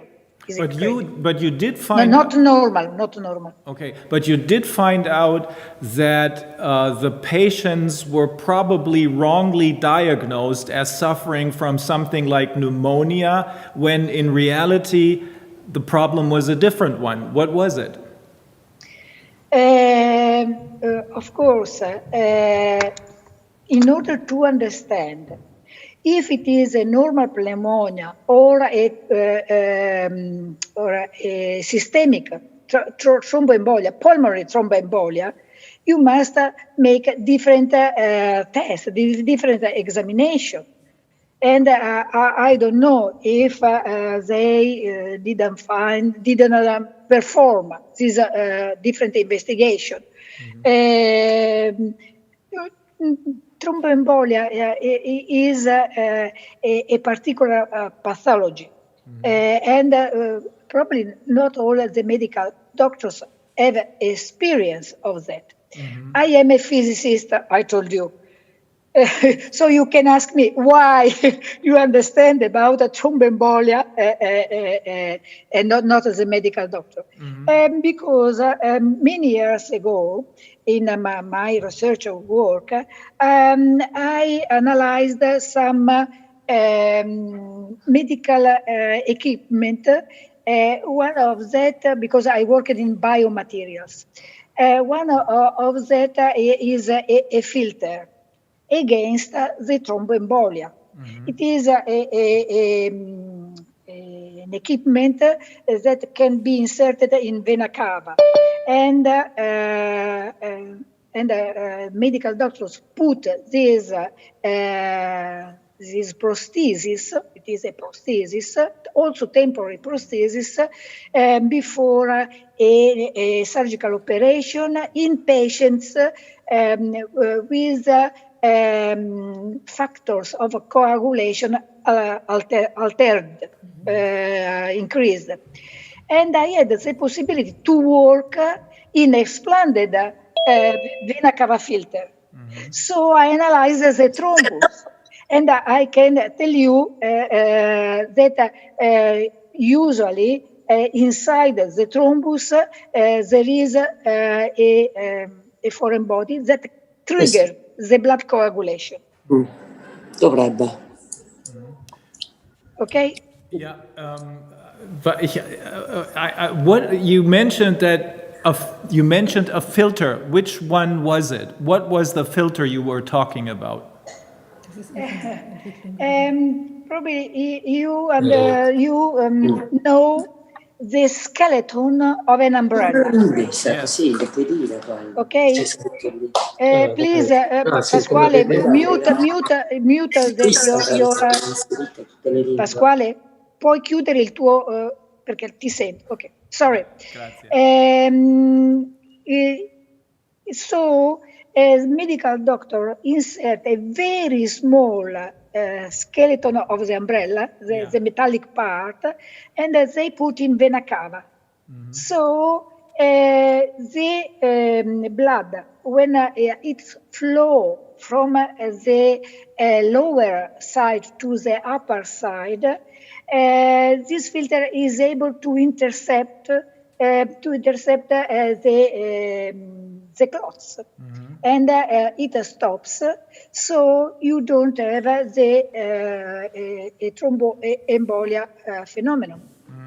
Okay, das also Thrombosen, die hier festgestellt wurden, und zwar offenbar in den äußeren Extremitäten, werden durch einen Filter, von dem ich nicht ganz verstanden habe, was es ist. Ich kann das sagen, also die Frau Professor Gatti, die hat ein Medizinalprodukt quasi entwickelt. Ja. Und zwar ist das das ist dieser Filter, der eben in die Herzvene, also der eingeführt wird in eine Adervene, und der verhindert, dass sich eben an einem Partikel, was sich im Blut befindet, eben ein Akkumulationsprozess, also ein Ansammlungsprozess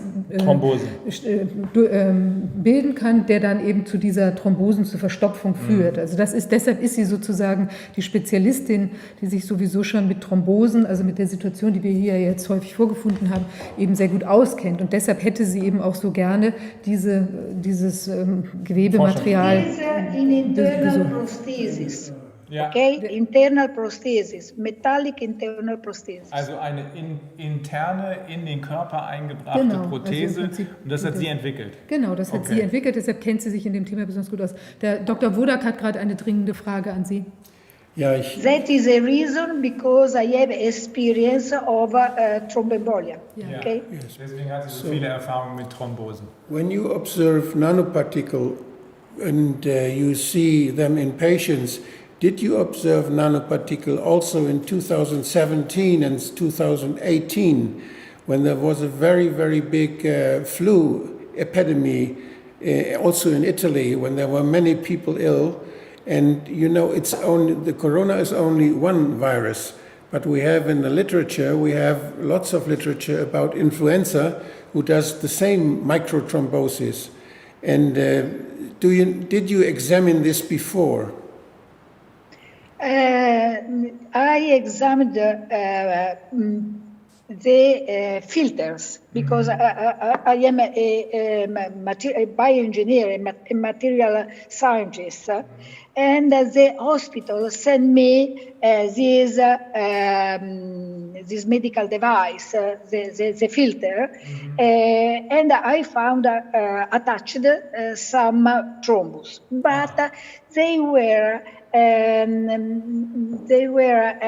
specimen from people with not flu, with not an influenza, or they were persons who had the coagulation factors increased, anomalous. And so before a surgical operation of these people, the medical doctor put these filters, these precautionary filters, before the surgical operation. And in some cases, after the surgical operation, they were removed. That it is the reason because I have these filters. But I am a physicist, expert of biomaterials and so on, but I am not a virologist. So, in during the latest epidemics, I was not interested in such a phenomenon. I didn't know that. Also because it is not my own field of research. But now, when the histopathologist told me that he saw a lot of clots during the autopsies of this virus, of this epidemic, and I made a collegation. I thought that probably there was a reason of this systemic coagulation. Okay, And one second. the reason could be or the virus or other cofactors. Okay. Or a biointeraction of these factors. There is a possibility, but it is possible to demonstrate that it is an hypothesis now, but it is possible to demonstrate. Yes, Professor Gatti, one second. Let us translate this. So in essence, you think that by looking at those blood clots, it would be possible to determine whether someone died, for example, of COVID-19 or other factors, and how these factors interacted with each other, basically. If you make the autopsy, you can see what happened. Yeah. What happened? Yes. Okay. Also, because you must think that now you make the diagnosis of COVID through a PCR instrument. You don't see anything. You have analytical results, but you don't see anything. You don't see the virus. You don't see. You supposed. Yes. You made a relationship. Okay. But if you make the autopsies and after you have a eye magnification system to see something more, probably you can make a right diagnosis. Okay, one second. Wir übersetzen das jetzt erstmal. Also, wenn ich das richtig verstanden habe, deswegen war das auch gerade meine Nachfrage, ist sie der Ansicht, dass man eine sinnvolle Unterscheidung zwischen ist jemand mit Covid gestorben oder an Covid gestorben im Prinzip nur durch eine korrekte Autopsie erreichen kann, indem man sich zum Beispiel oder primär die Blutgerinnsel anschaut, die ja offensichtlich damit im Zusammenhang stehen und diese dann untersucht, und dass diese PCR-Tests dazu nicht geeignet sind, weil es nur analytische Ergebnisse produziert, ohne... Also so habe ich es auch verstanden, Ihre Feststellung, dass es da offenbar eine Menge Thrombosen gibt, das reicht ja nicht aus, sondern man will ja wissen, warum gibt es diese Thrombosen. Und da sagt sie, die PCR-Tests geben darüber null Aufschluss, weil sie allein Möglichkeiten für eine Vermutung geben. Man muss also tatsächlich obduzieren, man muss als Nanopathologe dann auch mit da reingucken, wie hat Covid-19 mit den übrigen Nanopartikeln im Körper reagiert, um genau sagen zu können, das ist ein Mensch, der an Covid-19 gestorben ist oder eben nicht. Und daran fehlt es. So the basic question is that there are not enough autopsies that are being performed so that you would get a clearer picture of how the other particles of the body interreacted with COVID-19. I wrote books about the nanobio interaction. Books where the results of 2 European projects were written. So, these results were obtained also with other scientists of all Europe. So it is not only an hypothesis.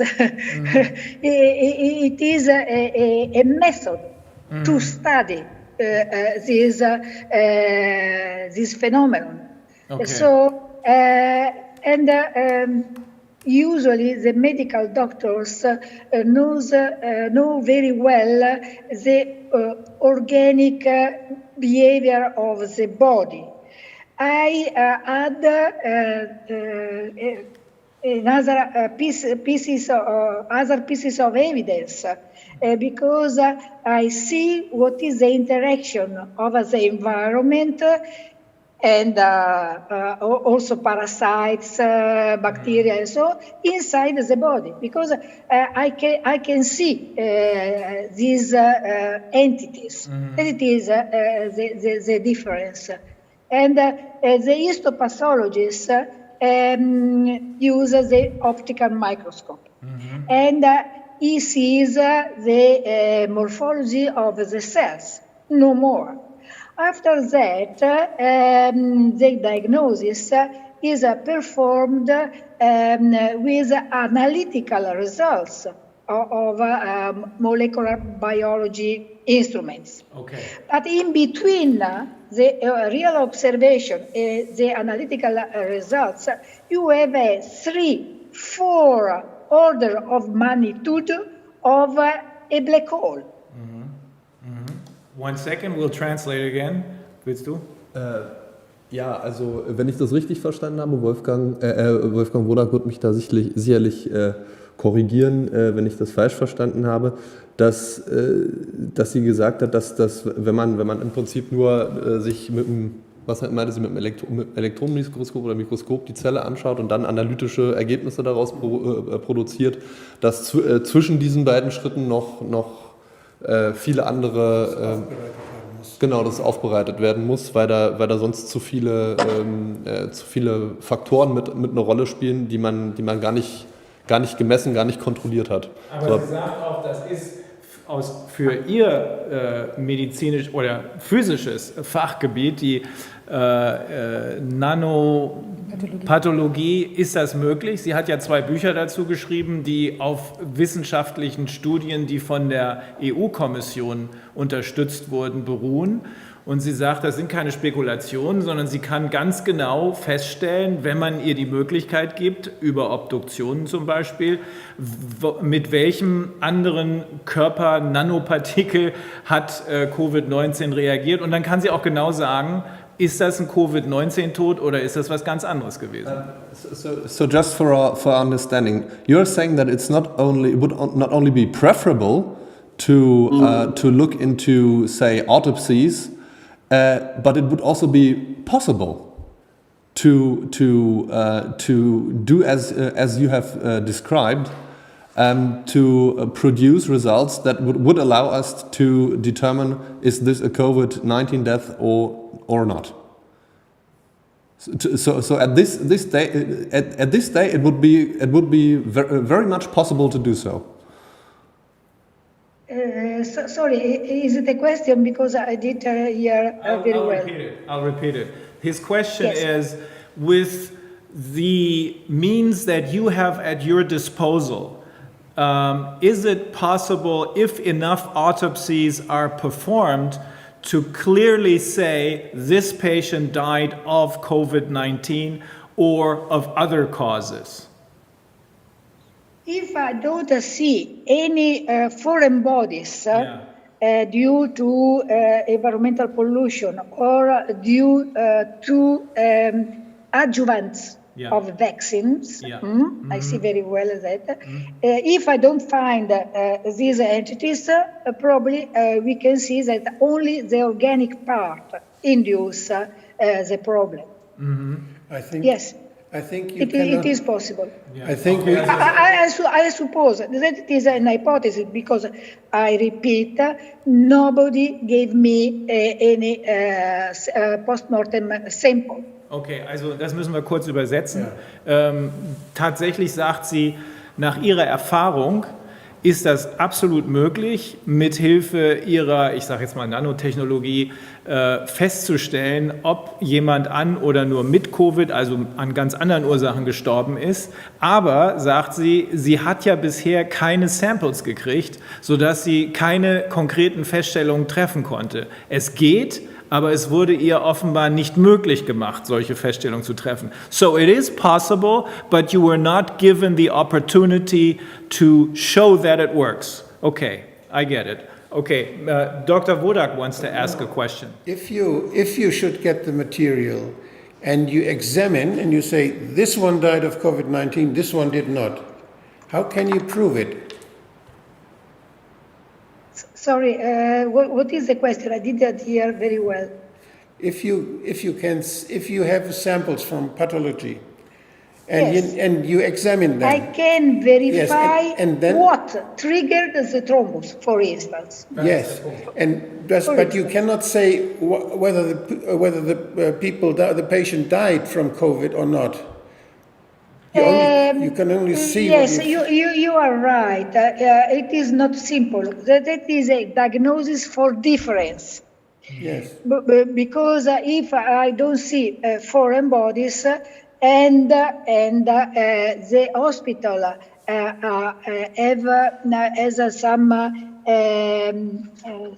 some analysis who verified that the virus was inside. Of course, in that case, I can conclude that the virus was the first cause of death. You are right. But if inside the thrombus and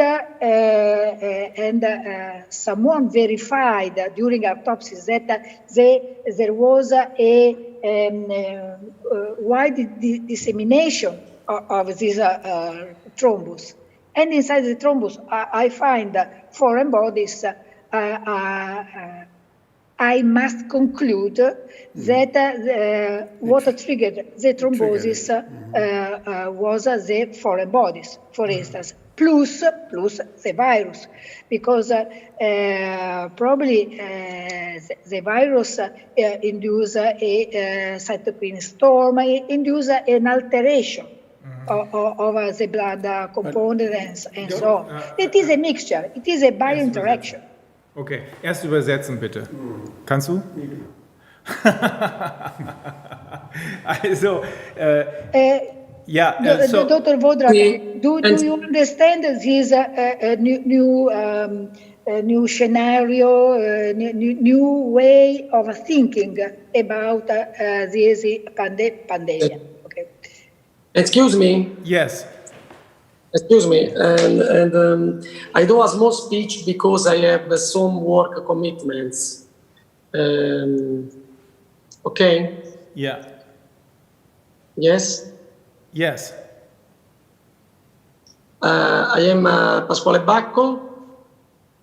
I am a legal doctor and a researcher. I don't understand. Can you? Yeah, we hear you. We can hear you. We can hear you. Ok, puoi andare. Maria Antonietta Gatti has been very clear and necessity repeat. I did autopsy in Italy and I understand that it is all false.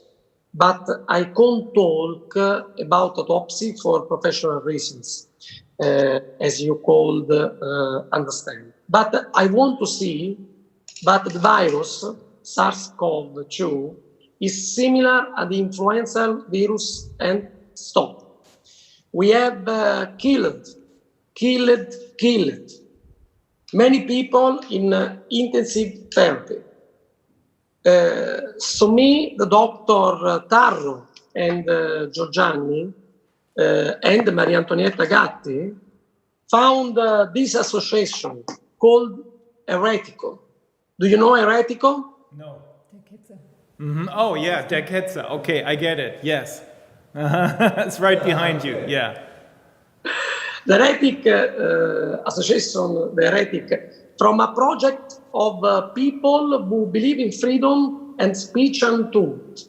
We gave voice to those who have no voice. Understand? Yes, I understand. But Do you like, we need do you like to. heretical? Yeah, we kind of like that because if you are a heretical just because you're asking questions, then all of us are. But what we really need to know, and what the German public needs to know, is the facts. What happened and why did we get these terrible pictures from Bergamo? You're saying that there was a lot of medical malpractice and that obviously medical mistakes seem to have killed many people. I'm going to translate this and then I'm going to ask you why you're saying that. So Professor Bacco sagt, er geht davon aus, dass sehr viel Falschbehandlung gelaufen ist und dass diese Falschbehandlung, medizinische Falschbehandlung, sehr viele Menschen umgebracht hat. Okay, go ahead, Professor Bacco. Maria Antonietta Gatti has been very clear for these questions. We have the purpose of truth and freedom. We want to rebel to Italian governance. This is very, very important. That we have killed many people. How? Please explain. Why are you saying this? What happened? What was done so that people were killed? Sì, ok, voglio sapere perché tu dici questo. Abbiamo sbagliato tutte le terapie. No, parla, non dice quello non dice. Parla tu, parla. Allora, we wrong Italian medics, doctors have wrong all the therapies, the situation. So they do bad therapy. That is the situation. And the Dr. Bacco, during his autopsy, discovered these things. Okay? Yeah. So that is the very, very mistake of the therapy. What was wrong? What did he discover? What did he discover, and why is he saying that people were killed by medical practitioners?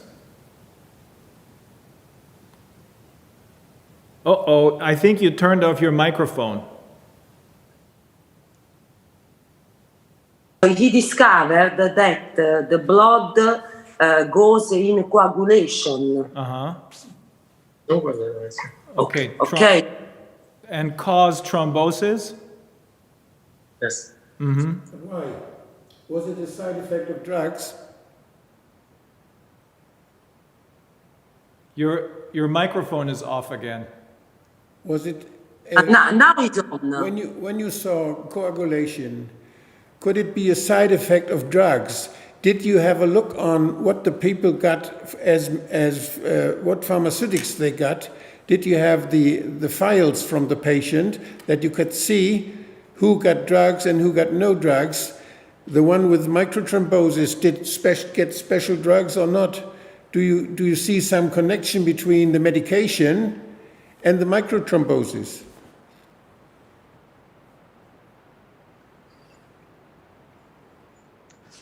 Yes. So the medication that the patients got killed them.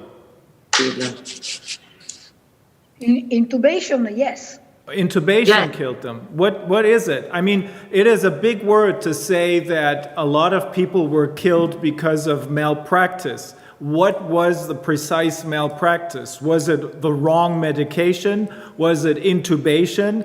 Because this is very, very important. I mean, it makes sense for you to speak out, but we need to know what are the facts that supports this. Oxygen has been the first cause of coagulation. If you verify that the cells, the endothelium, the cells of the endothelium of the bronchus and alveoli are burned by the oxygen, you know that there is that is a cause of death. It is possible. But probably there is an interaction among wrong viral drugs and intubation and others. But the problem is that in the area around Bergamo, there is a lot of death. So that it is another parameter to take into consideration when you investigate on these deaths. A similar situation can occur also in Germany. You must analyze this disease not only for the organic point of view, but inorganic and also inoculation of some drugs, adjuvants, and so on. So you're thinking. So you're thinking. It is a policy investigation. Yes, that's what it sounds like. Let me quickly translate this. Also beide sagen, aber bisher ohne, dass ich Fakten dafür gehört habe. Beide sagen, dass insbesondere Professor Bacco sagt, dass hier offenbar medizinische Falschbehandlungen zu sehr vielen Tötungen geführt hat. Darüber regt er sich sehr auf. Aber ich will trotzdem auch noch mal hören, was ist es denn nun genau? Es hört sich so an, als würde Professor Gatti sagen, dass jedenfalls die anderen Faktoren, unter anderem also die Umweltverschmutzung, bisher nicht genügend einbezogen wurden. So basically what you're saying is that all the other factors that come into play were not taken into consideration enough. Is that correct? Yes, because I think that it is only a flu, but I am not a medical doctor. It is my opinion that it is only a flu that had a great impact, especially on old persons, on older patients with other diseases. With other diseases. Okay, that and is another factor to take into consideration. Okay, also for the medical and legal point of view. Yes, but Professor Bacco you are a medical practitioner, Professor Bacco. Do you agree with that, with her assessment that this was basically just a flu, which for some people had, very few people, but for some people had serious consequences? And if that is the case, did you see such serious consequences in the years before when you only had the seasonal flu? In other words, do these serious consequences occur only now, or have they occurred before?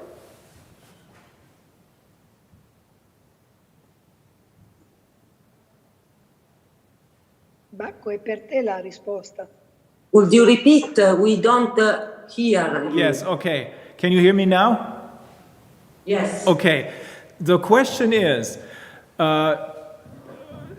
Professor Gatti says that in her opinion, the corona crisis is only the seasonal flu, which has in some cases serious consequences for some people. My question is this the same with other seasonal flus in the preceding years? Were there also some serious cases for few people? In other words, is there a difference between what used to happen when you had the seasonal flu and what is happening now, or is it the same thing? We can't hear you. Okay, it's the same thing. Uh-huh. And again, our question, because it's a big word to say that a lot of people were killed because of the, I think, medication or the treatment they got. What precisely do you think was responsible for so many people getting killed? Was it medication? Was it putting these people on a respirator, using intubators? Or what was it? What are you blaming for the high number of deaths that occurred in Bergamo? Or is it a combination of factors? We think that the responsibility of this situation is for not of the doctors who tried to do his work, but we think that there is the more responsible of this situation are the government, are the Italian government, which don't give the right instruments to doctors to do the good job. Okay, so okay, also let me just quickly translate it into German. Also es ist etwas schwer rauszukriegen, was wirklich los ist, aber offenbar alle, die beiden Mediziner, mit denen wir gerade sprechen, und auch Professor Gatti sind der Auffassung, dass die behördlich angeordneten Maßnahmen, medizinischen Maßnahmen, die Ursache für alles waren, weil die falsch waren. So it is the official measures or the official guidelines, medical guidelines that you had to follow, which caused these deaths, in your opinion, right? Right. Okay, also tatsächlich ist es so, dass Sie glauben, dass die offiziell angeordneten medizinischen Maßnahmen ursächlich waren. Die waren falsch. Aber die Ärzte, wenn ich das richtig verstanden habe, sind nicht dafür verantwortlich zu machen, weil sie einfach nur diesen Guidelines gefolgt sind. So the doctors who followed these official guidelines, they are not to blame, but it is the authorities who ordered these guidelines who you think are to blame for this, right? Okay, I got it. Thank you. Hast du noch eine Frage? I have the impression that we have lots of reasons why. We have to go to leave these meetings because we have some work commitments. Okay. But we could organize another one if you would want to do, because for us it's a good project to talk and do something together. Yeah. If it was possible. But now in this moment we have to go for this. That's all right. Well, thank you very much for your time. Yeah. Thank you very much. Mille grazie. Goodbye. Hello. Bye. Okay. So now we get a picture, a clearer picture. Professor Gatti. Wait a minute, Yes. because I had to answer a person. Ja, I think up to now. wir können auf Deutsch sprechen, weil Sie gerade nicht Jetzt haben wir so viele verschiedene Gründe gehört. Okay, weshalb- I am free. Sorry. Sorry. He Just was just summarizing what we have heard from you and Professor Gatto. I'm sorry, Bacco. wir haben sehr viele verschiedene Gründe gehört. I weshalb think that Menschen- the question that Professor Badruck posed yesterday is the right answer. Yeah, which was that? Why the virus had different behaviors in different countries. Ja. So Warum? there is a reason. Yeah. There is can be in medical doctors, in the environment, in progressive pathologists, and so on. Every case is a personal case. So you must work case by case.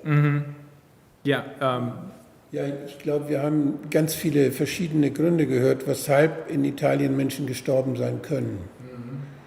Und die sind alle sehr gewichtig. Und ich glaube, dass es einer ganz sehr, sehr gründlichen Analyse bedarf, Die vor allen Dingen die Daten aus den Vorjahren heranzieht. Wie ist es, wenn man das vergleicht? Was ist denn in den Vorjahren gewesen? Die Umweltbelastung war auch in den Vorjahren, die war sehr stark, die ist wahrscheinlich sogar noch stärker gewesen früher. Dann haben die Alterszunahme, das ist deutlich, ist ein Faktor, aber das ist eine langsame Entwicklung, die war 2017, 18 auch schon da. Das heißt, wir haben die Versorgung in der Pflege.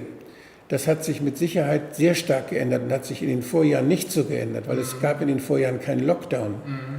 Und in Italien ist die Pflege abhängig von vielen Pflegekräften, die aus anderen Ländern kommen, genau wie bei uns ja auch.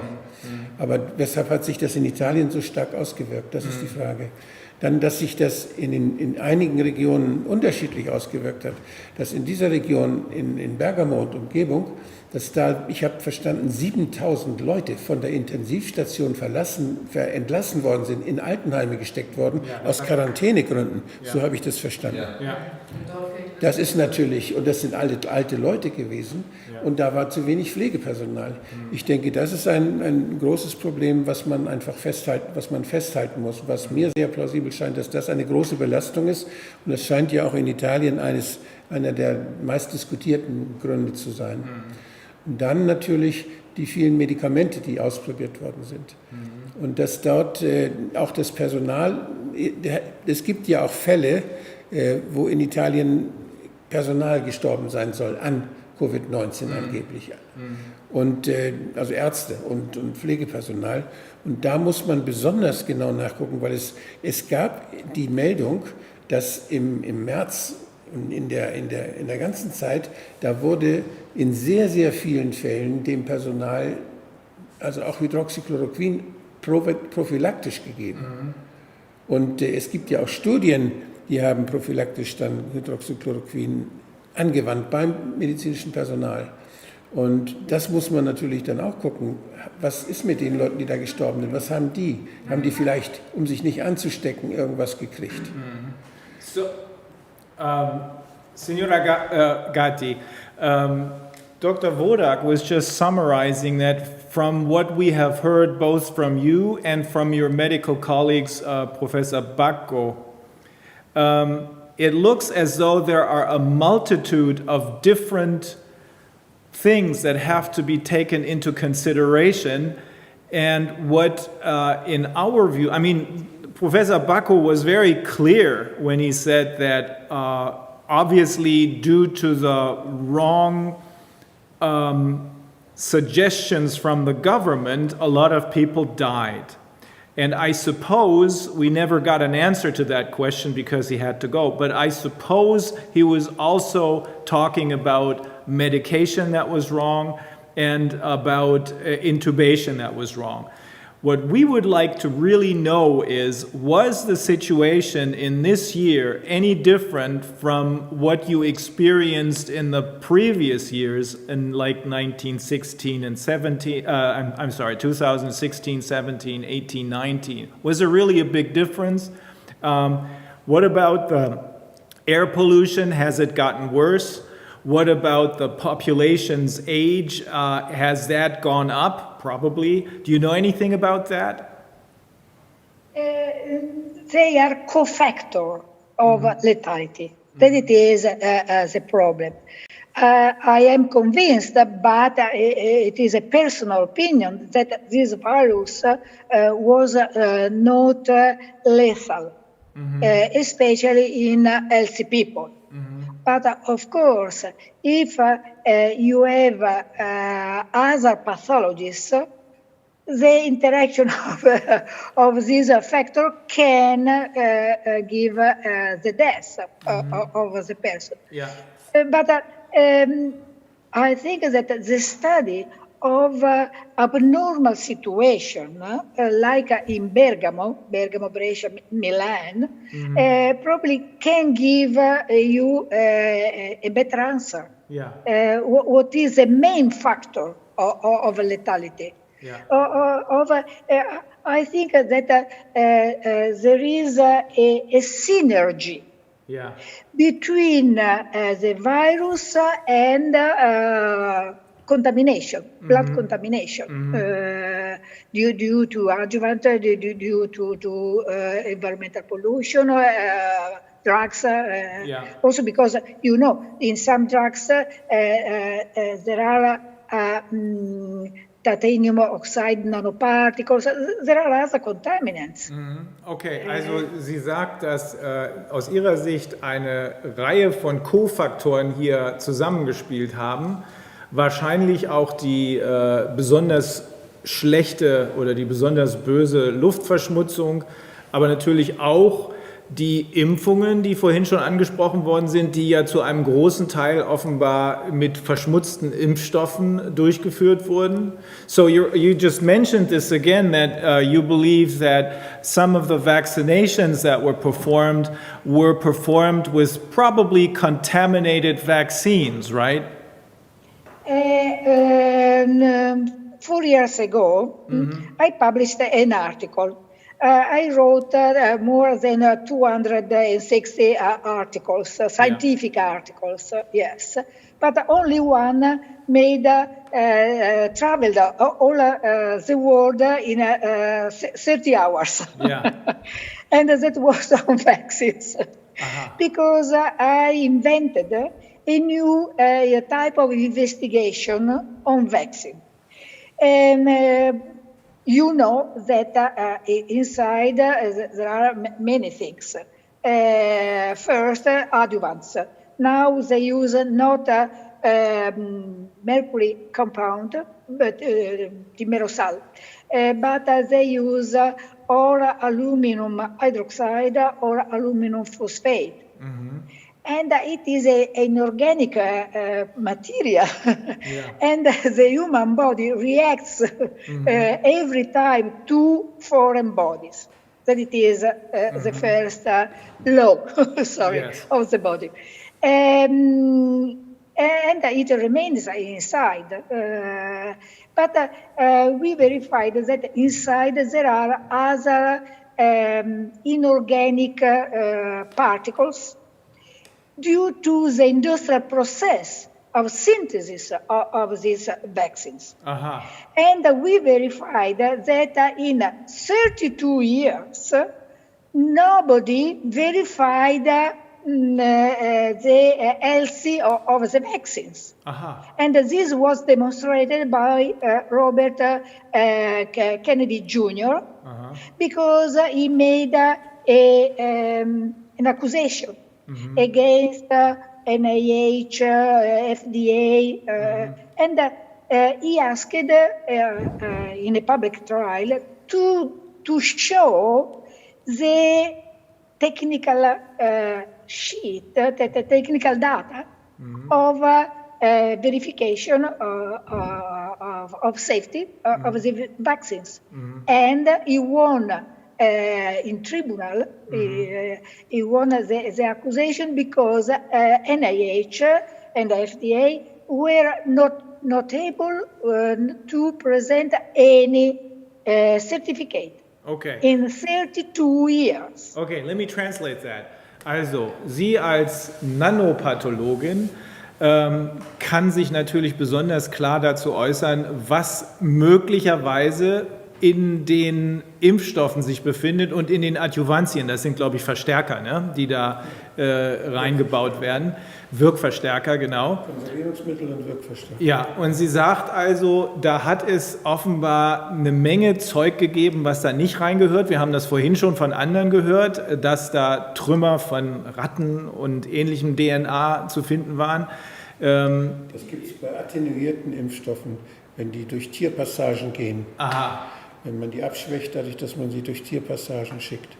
Da kann es sein, aber das macht es denn Sinn, dass man, also sie sagte auch, dass Robert Kennedy, also der Sohn des früheren ermordeten ehemaligen Präsidentschaftskandidaten Robert Kennedy, dieser hier ist Robert Kennedy Jr., der sehr aktiv ist im Verbraucherschutz in den USA und auch ein Impfgegner ist. Der hat offenbar einen Prozess gewonnen, der darauf aus war, von der FDA, von der Food and Drug Administration, das sind da die Medizinwächter, Bestätigung dafür zu bekommen, dass diese Impfstoffe sauber sind, weil in 32 Jahren ist das noch... Some bureaucrats answered me on New England Journal, I suppose, and they said that they are safe, there is no problem, nothing wrong with them. But probably you know that the vaccines are sold inside a glass syringe. Glass, not polymer, polymeric syringe, glass, because there is a bad interaction between the vaccine and the polymers. I cannot tell you. And of course, in the syringe, you have a needle, a metallic needle, that it is cold worked, but it is not cleaned after this cold working. There is the glass, and it is hot worked. And I can show you what is the effect of this work. But of course, the preparation of the vaccine usually are inside a flow cabinet. What is that? What is that? Controlled, so there is not interaction of the laboratory with the internal part of the flow cabinet. But probably there is a problem on the filters that inflow there inside the flow cabinet. It is only an hypothesis, but probably there is not a monthly cleaning of the channels and of the air pump in the roof. It is only an hypothesis, but it is simple to check. And I suppose that after this article, some industries, pharmaceutical industries, could check the problem, could verify the problem, and after eliminated this pollution. But I suppose that nobody made something. Also Frau Gatti sagt, dass sie davon ausgeht, dass es auch bei der Herstellung der Impfstoffe zu Verunreinigungen kommt, dass die zwar verkauft werden in gläsernen Vials oder wie das heißt, wo alles gut ist, besser jedenfalls, als wenn man das in diesen Plastik- oder Polymerbehältern lagert, weil da gibt es Interaktionen, die wiederum den Impfstoff offenbar verunreinigen. Signora Gatti, this article, I had heavy personal problems. Okay, it is clear the scenario. Yeah, so you published the article 4 years ago, and that caused a kind of panic, right? Panic? Not panic. Something different. Nobody took care about that from the pharmaceutical industries. But they informed someone in Italy about my work. Yeah. So you got personal problems my because new of that. Work, new investigations. Yeah. It is the problem. But I suppose that the life of a patient must be predominant against some commercial interest. Yes. Probably is not true. I think we all agree with that. Also sie sagt, sie hat dieses Buch über die offenbar von ihr als Nanopathologin gefundenen verunreinigenden Partikel in Impfstoffen veröffentlicht vor 4 Jahren. Da liegt sie ungefähr auf der Linie von Robert Kennedy. Und das hat dazu geführt, dass sie auf jeden Fall berufliche Probleme bekommen hat. Aber sie sagt, dass sie der Auffassung ist, dass Menschenleben natürlich wichtiger sind als irgendwelche kommerziellen Interessen. So we got that. You believe, of course, like all of us do, that the life of a patient or his health is more important than any commercial interests. Were you professionally shunned by your peers, or did people not want to invite you to any important meetings of your profession anymore, or what happened as a result of that? Of course. Oh, really? Oh. Yes. They didn't want to hear the message. During an important meeting in Brussels, I was invited by a French person, a French diplomat in Brussels. There was a conference hall already booked for a meeting with me, with two other researchers. And I know that from Italy started a telephone call to the president of the commission, and they asked to stop this meeting. Wait a minute, I have a call. Wait a minute. Also sie sagt, sie hat natürlich berufliche Konsequenzen zu befürchten gehabt, nee, nicht nur zu befürchten, die hatte das Veröffentlichen dieses Buches. Sie war zu einer Sitzung eingeladen, glaube ich, wenn ich das richtig verstanden habe, sogar der EU-Kommission, auf Einladung eines französischen... Excuse me, now I have to work with a person.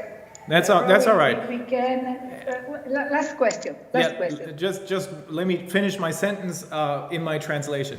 Also sie wurde offenbar hat ihre Teilnahme an diesem Meeting im Rahmen der EU-Kommission zu Telefonanrufen geführt und danach sollte das Meeting nicht mehr stattfinden, weil sie da sprechen wollte oder weil sie daran teilnahm.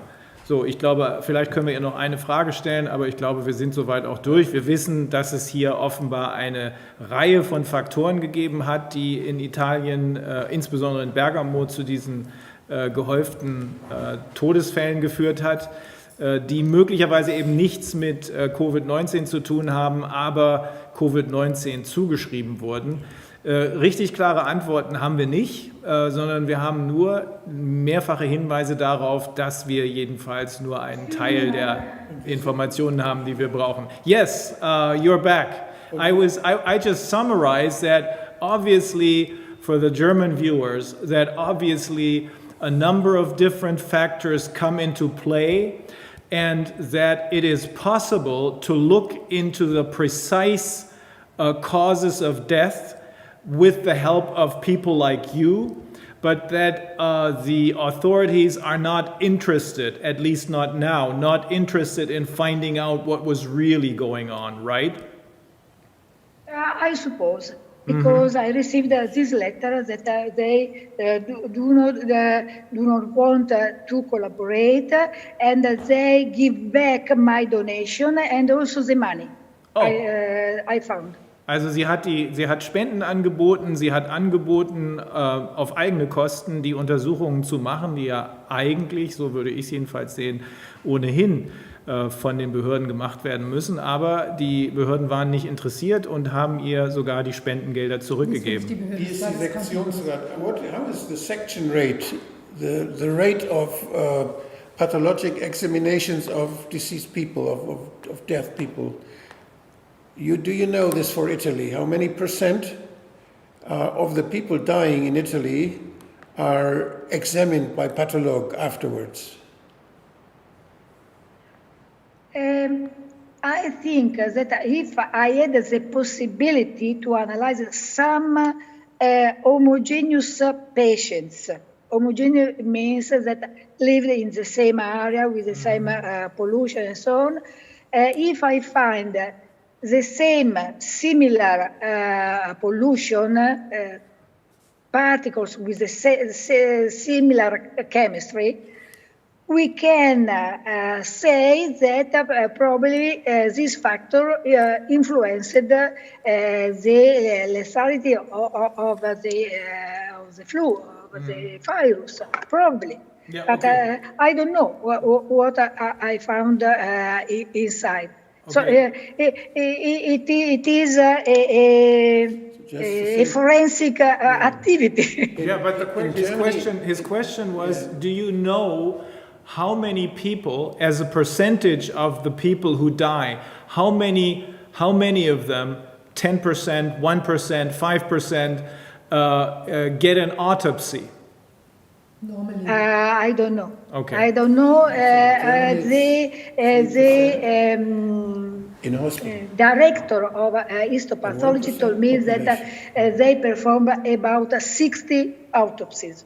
About. But nobody knows anything else. That it is a problem. Okay. I am one of the few informed of these things because I had a direct contact with the medical doctor because I donated him this safety equipment. Dr. Wodak just mentioned that according to his knowledge here in Germany, about 3% of the people who die in hospitals receive on 3% of the people who die in hospitals, an autopsy is performed, and as far as the general population is concerned, only 1% of the people who die receive an autopsy. But you don't know anything about how much is done in Italy. Because at the beginning, the medical doctor supposed that the body could transmit the infection. It is possible, but I am a physicist, but I know that if you don't give alignment to the body, if the body is dead, also the virus yeah, of course. is dead or not. So that is your basic complaint, that more autopsies should be performed so that you and your colleagues have a closer look at what is going on and what was going on inside the body, right? Yes, I think that it is essential. Yeah. Especially for the next wave of a pandemic. I don't know if it will occur, but if you know the mechanism of action, why you have a different concentration of tests, probably you can make a better treatment if the flu hits again. It is only an hypothesis, but why not? Okay. Why not to investigate in such a sense? Makes a lot of sense. Makes a lot of common sense. Also sie sagt, wenn mehr Autopsien durchgeführt werden, die offenbar in diesem Krankenhaus verweigert wurden und abgelehnt wurden, dann, das macht ja auch, ist ja auch logisch, dann würde man anhand dessen, was man im Körper findet, auch an den Interaktionen mit diesen ganzen Nanopartikeln, dann würde man genauer feststellen können, was los ist, nicht nur woran die Leute gestorben sind, sondern auch, wie man sie vielleicht richtig behandeln kann. Es kommt auch noch darauf an, wenn jetzt eine Autopsie gemacht wird, was wird dann da untersucht? Wird da nur nach der Todesursache geguckt? Oder gibt es weitere spezielle Fragestellungen? Wenn ich zum Beispiel Autopsien mache und wissen will, ob das irgendwie, ob die Ablagerungen in der Lunge korrelieren mit der Umweltverschmutzung zum Beispiel, dann muss ich eine extra Studie machen. Dann muss ich eine bestimmte Menge von Leuten autopsieren und dann muss ich bei allen die gleichen Proben nehmen und kann dann sehen, kann vergleichen und kann mir die Lungen vergleichen. Ich brauche also eine... Das sind die Homogeneous Studies, von denen Sie gesprochen haben. Ich brauche geplante Studien, die präventiv, also die prospektiv gemacht sind. Ja. Und sonst natürlich, was man machen kann, so wie das auch aus Blutproben passiert, dass man aus Blutproben, die Blutspender geben, dass man da internationale Vergleiche macht. Dass man, diese haben ungefähr homogenes Alter, das könnte man jedenfalls aus den gespendeten Blutproben, kann man Informationen gewinnen. Ja. Und da kann man auch... Excuse me, but I have a person. That's all right. That's all right, Professor. Sorry. If you need another conversation, please plan another appointment, and I will be very glad to discuss with you. I will write a letter, a famous letter, to Professor Wodark, and I hope that he can help in such a work. Okay? Yes, and we will try and do our best to put you in touch with Professor Püschel from Hamburg, because he's the one who performed these autopsies. He didn't answer me, sorry. Well, we'll try and do our best to introduce you to him. Yes, perfect. Okay. Well, thank you very much for your effort. Bye-bye. Thank you. Bye. Kannst du mit der Maus ausschalten? Ja. Okay, also wir können als Ich sehe die mit dem Mauszeiger nicht. Wir können als Zwischenergebnis feststellen. Ach nee, jetzt ist. Ist egal. Lass es. Okay. Lass es einfach, wie es ist. Wir können als Zwischenergebnis feststellen, dass wir nicht genug wissen.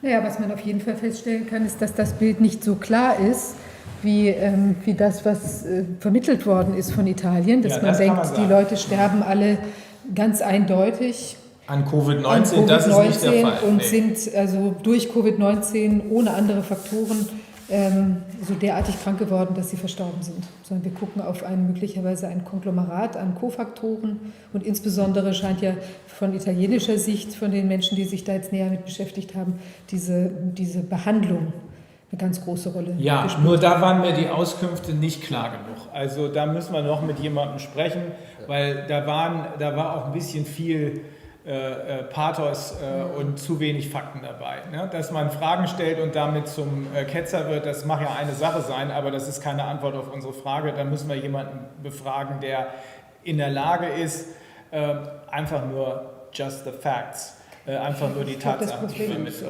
Aus wissenschaftlicher Sicht finde ich es immer wieder ärgerlich, dass man Ereignisse dann analysiert und keinen Bezug hat zu dem, was sich was sich immer ereignet. Ja. Das heißt, ich kann keinen Bezug herstellen, ist das normal oder ist das außergewöhnlich? Sachen, die ich das erste Mal beobachte, sind außergewöhnlich, obwohl sie schon immer da waren.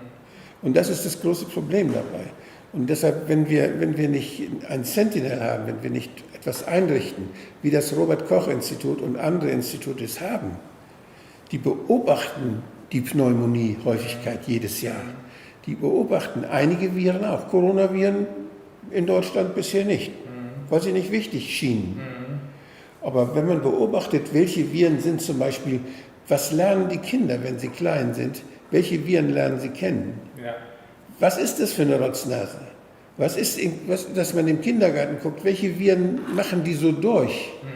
Denn wir können davon ausgehen, dass wir immun sind in Deutschland gegen Coronaviren, gegen alle. Weil unsere T-Zellen als Langzeitgedächtnis die haben gelernt, diese Viren kennen, die haben die Viren kennengelernt, wahrscheinlich schon mit Kindheit und dann immer wieder, jedes Jahr. Es gibt immer eine Auffrischung.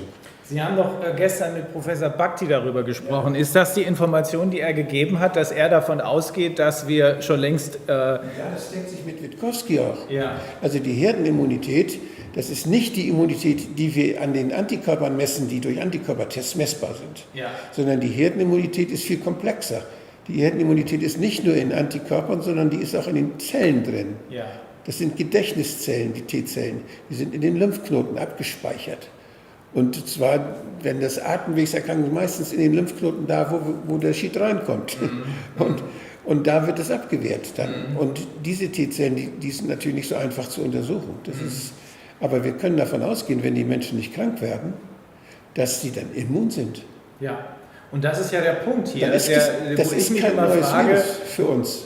Da frage ich mich die ganze Zeit, wir hören immer nur positive Tests. Sie steigen an, die Fallzahlen steigen an, aber wir hören nichts darüber, jedenfalls ich habe nichts darüber gehört, wie viele Leute nun krank sind, sondern ich persönlich habe mich davon überzeugt, in Göttingen, wo eine ganze Wohnanlage mit 700 Leuten dicht gemacht wurde, bin ich ja hingegangen, weil mich das interessiert hat, was ist da wirklich los. Habe mit ein paar Leuten gesprochen, es stellte sich raus, es gab ein paar positiv Getestete, aber nach, ich weiß nicht, 10 Tagen oder sowas musste man alles wieder aufmachen, weil man festgestellt hat, kein einziger erkrankt und kein einziger ist gestorben.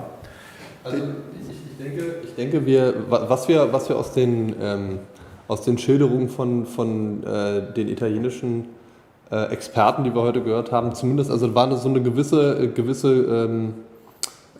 Grundkonsens auf jeden Fall da, dass das, was in Bergamo passiert ist, auf jeden Fall, und das sollte einem ja auch, wenn man kein Arzt ist, einleuchten, dass in Bergamo nicht ganz viele Leute leben, die auf eine genetische Art und Weise anfällig für Coronaviren sind. Ja, dass sie besonders alt sind. Ja, und genau, dass da in jedem Fall, es kann ja nur so sein, dass irgendwelche anderen Faktoren eine Rolle gespielt haben und dass man die vermuten kann.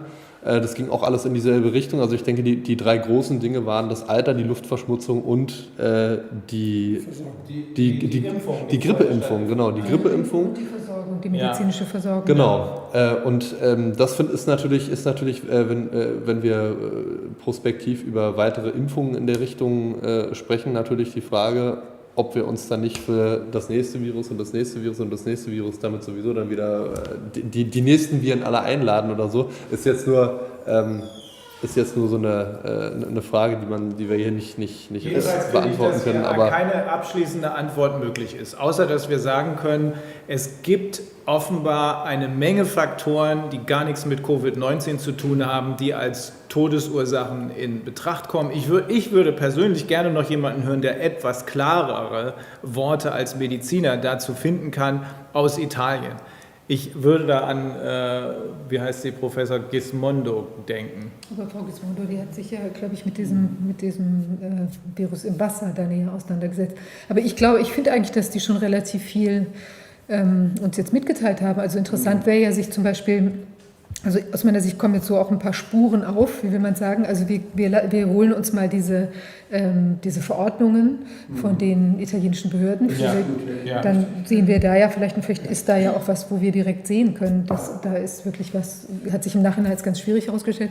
Und faszinierend fände ich, wenn wir wirklich versuchen könnten, den Professor Püschel oder jemand anderen zu gewinnen, dass er mal Proben, aus deutscher Sicht, auch nach Italien schickt zur Frau Professor Gatti, die das mal untersuchen könnte. Und dann hat sie vielleicht auch noch eine nähere Erkenntnis, ob da was... Wenn die nicht in Hamburg selber sowas sagen.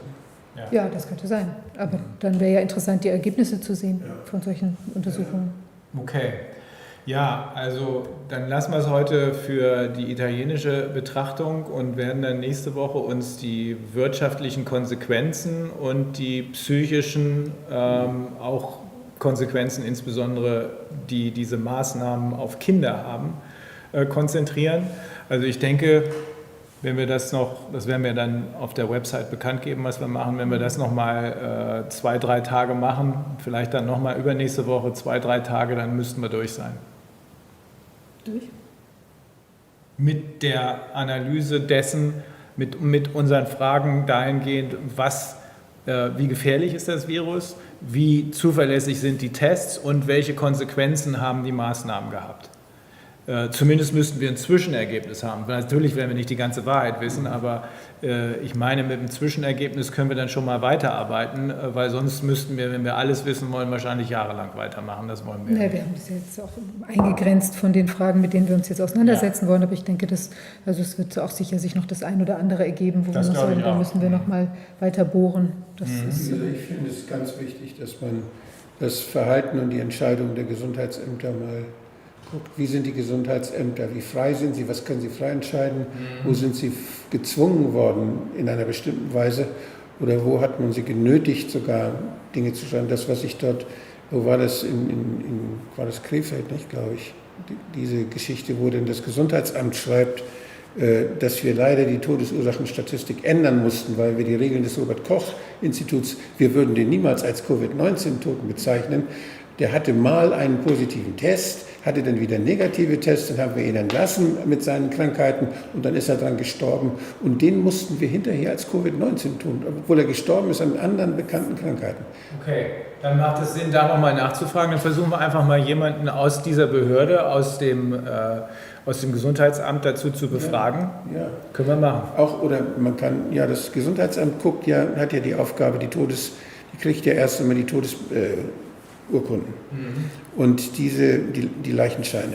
Und diese Todesbescheinigung, die guckt das Gesundheitsamt auf Plausibilität durch.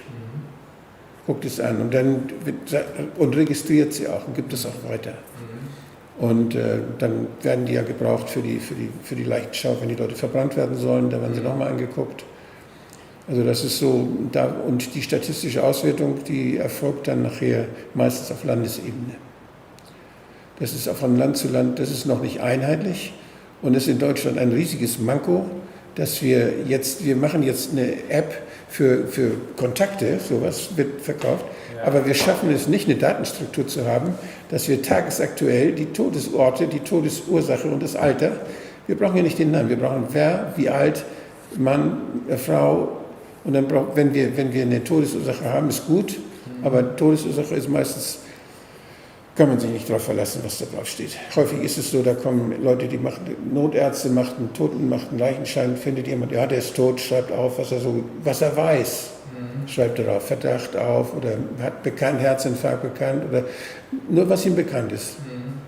Und dass da richtig nachgeguckt wird und geforscht wird, der Hausarzt angerufen, was hatte der für Krankheiten und das wird ja gar nicht gemacht. Das heißt, die Todesursache, schon mal gar nicht.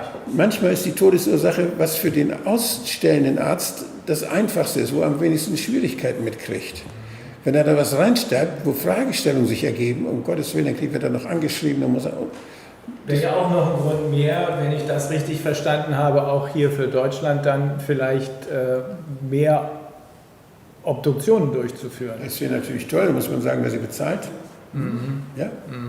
Ja, also die Sache mit den Gesundheitsämtern, das glaube ich schon, dass das ganz interessant sein könnte, insbesondere die Geschichte in Krefeld. Ne? Warum haben die ihre Angaben ändern müssen, um sich den Vorgaben des RKI anzupassen? Schreiben Sie, ja. Ja, können wir versuchen. Robert Koch. Gut, ja. Aber für heute... Dann würde ich sagen, bedanken wir uns auf jeden Fall für die Aufmerksamkeit. Das war ja nun heute eine durchaus informationsgeladene Gesprächsrunde, die auch ein wenig mit der Sprachbarriere nicht immer leicht zu verdauen gewesen ist. Und heute sind wir ja wirklich so ein bisschen schon ans wirklich Eingemachte gegangen mit medizinischen Fakten. Freue ich mich natürlich, dass Herr Wodak sich dazu bereit erklärt hat, hier nochmal seine Expertise zur Verfügung zu stellen, damit wir, die davon keine Ahnung haben, die intelligente Fragen stellen können oder beziehungsweise keine falschen Zusammenfassungen von irgendwas liefern, was dann wieder, was uns alle nicht weiterbringt. Okay, dann machen wir morgen die Fragen nach der Zuverlässigkeit der PCR-Tests. Okay. Genau. Ja, ich möchte noch herzlichen Dank auch an Oval Media, die das hier begleitet haben. Das ist ganz schön. Und ich wollte auch darauf hinweisen, die drehen einen Dokumentarfilm über Corona, über was sich hier so in den ganzen Monaten jetzt ergeben hat und nehmen auch Spenden für diesen Zweck entgegen. Ja, das wird ein spannender Film. Das denke ich auch, ja. Dann vielen Dank. Bis morgen. Auf Wiedersehen. Ja. Tschüss.